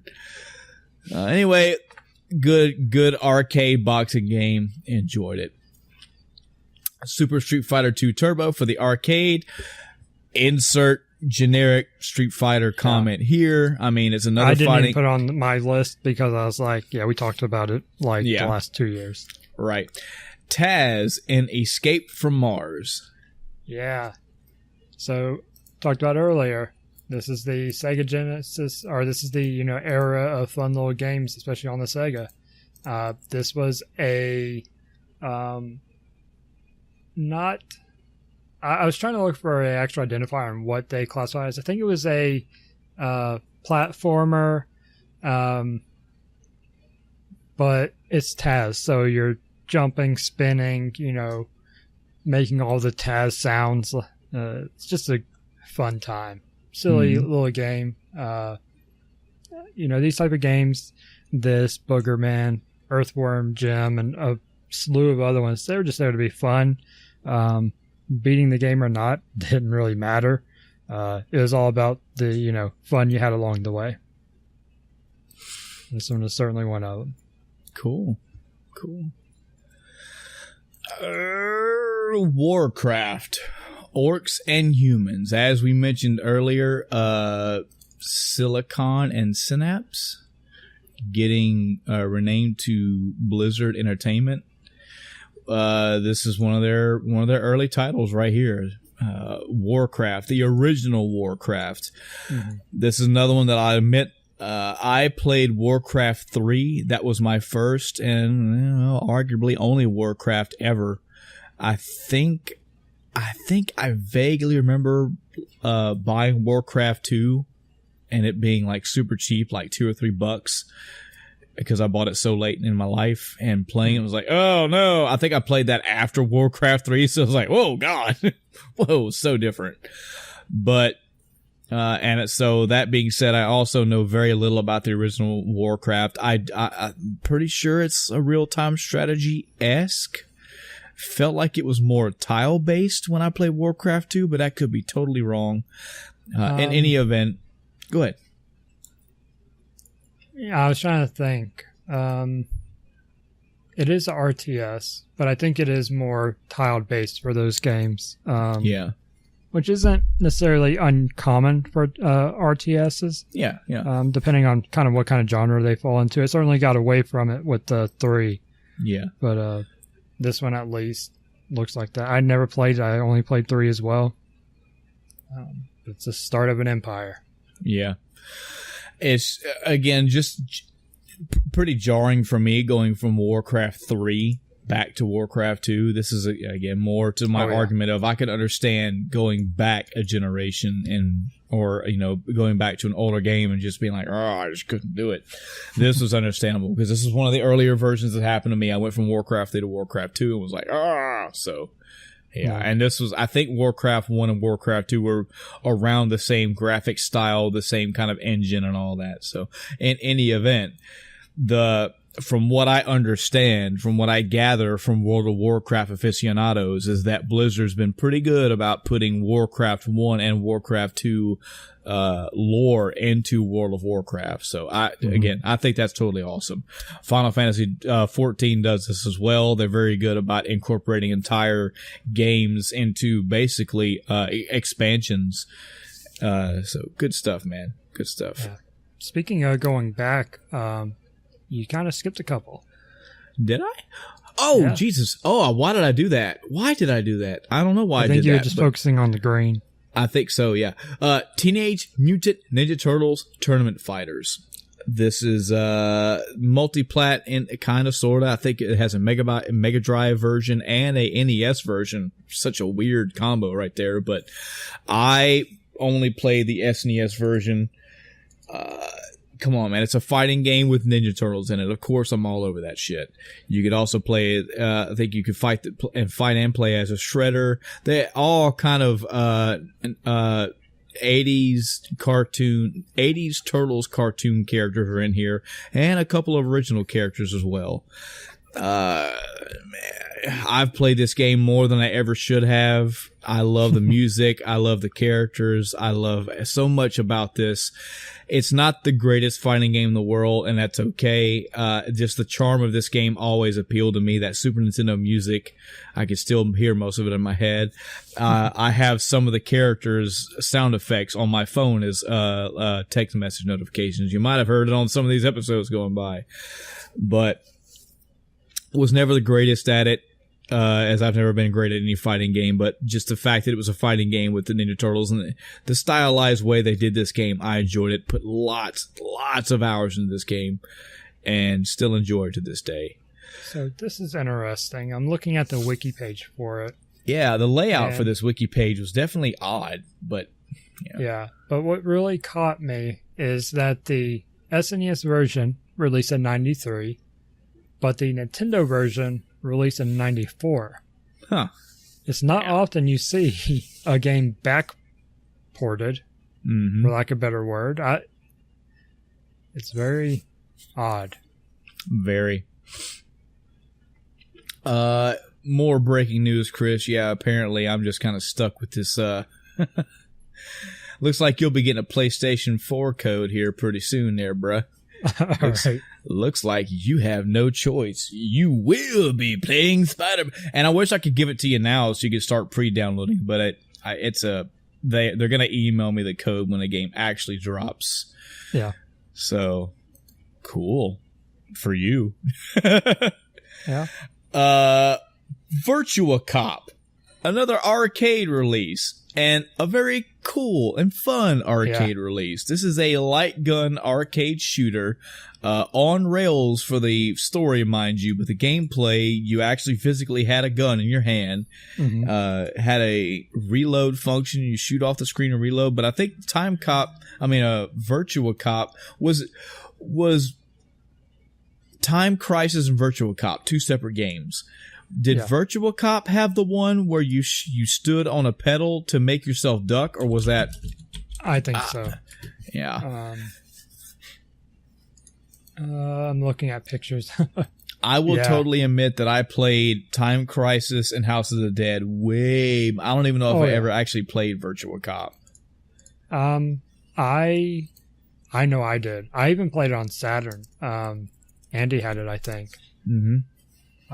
But yeah, it's those games just all together. That was a fun time. I made sure to play them every single time I went to the arcade. I haven't been to an arcade in a while, but I'm pretty sure the last time I went to one that had a machine like that, I played it. Yeah. Yeah. Arcade, man. Another episode we could totally have, but yeah. The fun times right there, man. Anytime you can play that game with two people, it's always good. Always good. So now that I'm back on track, we talked about Warcraft, Wario Land, Super Mario Land 3. This is another one of those weird type of series where you're going to go from one game and it's going to be one thing, and you're going to go to another game, it's going to be way different / better. The original Super Mario Land, thematically, controller-wise, etc., gameplay-wise, just not really way different, just felt like a step down from the Mario games that you knew. When you got to Super Mario Land 2 and 3 as well, much better, in my opinion. The sprites were bigger and better, and I love Wario Land 2 and Wario Land, I love Mario Land 2. I love Mario Land 3 as well. I like both of them side by side. You basically get to play as an antagonist in this game, Wario. I think this was his first game that you played as Wario, but no, I could be mistaken there. The gameplay that you know from Super Mario Land 2, you're going to find here. It's just you're playing as Wario. So you're traveling around levels. It's side-scrolling, platforming. One of the hooks in this is that you can find treasures scattered throughout the levels. You can use those to unlock other areas, etc. Very good, man. These two, Mario Land 2 and Mario Land 3, side by side, are great Game Boy platformer games. I think another hook for this game as well was the helmet, hats. I think you get different hats. This is something you could also get in, as you would do in Mario. I think in Mario Land 2, you could get different power-ups. You could throw fireballs. You had the bunny ears to let you float. And this one, you got, if I'm not mistaken, it was different hats. You got a hat that would let you breathe fire, a hat that would let you like ram into walls, stuff like that. So, very good Game Boy platform games, honestly. Wild Guns. Another game that I've had to watch vicariously. I haven't played it. I just know what it is. It is it's a shmup, so to speak, but your characters are on the bottom are statically stationed on the bottom of the screen, and enemies and bosses and whatnot will come onto the screen, and you move a cursor around the screen and shoot them and kill them. You get power ups, so you get different weapon upgrades. You have multiple characters you can play as, unique boss designs, unique boss mechanics. Again, I never played it. I've just seen it played. Looks very fun. Definitely a good entry for the Super Nintendo world. X-Men Children of the Atom fighting game released in the arcade. Oh man, this is the more of the good X-Men / Marvel arcade fighters. Yeah, just Marvel characters in a fighting game. It's good stuff. X-Men Mutant Apocalypse is a side-scrolling platformer with X-Men characters. I played this one a lot as well. Good Capcom release right here. You can select, I want to say there were 5 different characters you could select to play as, and they all play in their own unique levels. They also all have their own unique X-Men powers involved. You know, like Wolverine has his claws, he can climb walls. Cyclops, you know, he shoots a beam out of his eyes, yada yada yada. The platforming and action beat 'em up style combat in this game was very good. Cool looking boss designs, good, just all around pretty damn good game for a Super Nintendo's beat 'em up with X-Men characters. And last, just to throw a mention out there, the NES wasn't done apparently because Zoda's Revenge Star Tropics 2 came out this year. We talked about Star Tropics just a tiny bit in the year of its release. Our sort of action RPG game released for the Nintendo. This is a sequel. I never played it, but apparently you got more of the same. And I just felt it was worth a mention, also because Nintendo is still kicking at this time. So yeah, so I got some, before we start wrapping up, I got some hot breaking news for you as well. Okay. Nothing about, unfortunate pre-orders not canceling. Yeah. But I did get an email that Hellblade Senua's Sacrifice, the game that was on a lot of, in the Game of the Year categories last year, it is half off on Steam right now. It is $15. Wow. So nice. I just went out and snagged that.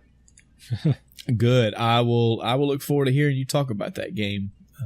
Eventually. Yeah, eventually. This fucking backlog getting even bigger. Nice. Yeah. I mean, that's kind of, the approach we took with Persona 5. It was a contender for Game of the Year everywhere. And a game that's up there has to be worth playing. Now, I believe Hellblade, it was, a couple of the other not really gameplay centric, but, it's music and something else. It might have actually been story related. But, I think it was in like 2 or 3 categories, which is still impressive regardless of what the categories are. I'm trying to see when this countdown. I was going to a freaking Spider-Man countdown thing, and now it's telling me it's not available. I don't know if Sony's PlayStation thing is getting overblown, but I'm gonna say it gets released in about 4 hours, maybe even 3. Should be 3, yeah, typically. Yep, I got it coming up. Here we go. 0 days. 2 hours and 50, so 3 hours from now. Okay, good. Hopefully I won't be asleep by then, and I can at least email you the copy of this freaking code. Go you. I have words with Amazon sometime soon. I could have swore I canceled that, but it's fate telling you, Chris, that apparently you need to play this game as well. Well, yeah, there we go, folks. That was our review of 1994. Man, so many good games this year. Donkey Kong Country, Final Fantasy VI, Killer Instinct, Super Metroid. I mean, this, again, for me, I guess between you and me, Chris, this is definitely another one of those banner years for me. So many good games coming out in these 90s. And yeah, I enjoy doing real good. It's a yeah. This is definitely the first year where some solid freaking Titanic mammoth powerhouse games are coming out. Mm-hmm. And so yeah, that's gonna do it for our review of 1994. What games or notable news events of 1994 in the gaming world did we not mention that you would like to talk about, audience? What memories do you have of gaming at all in 94?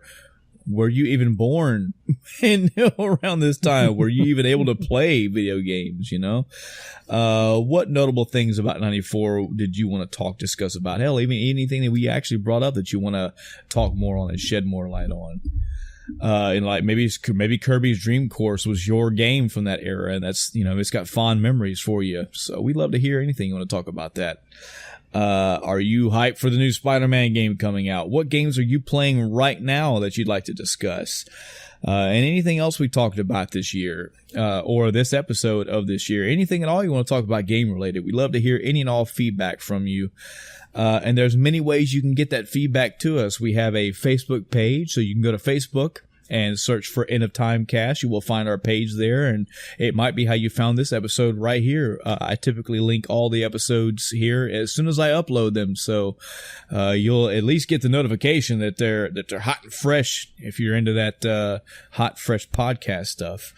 We also have an email address. You can email us at endoftimecast@gmail.com. That's endoftimecast@gmail.com. No funny numbers in there. Just spell it as you heard it.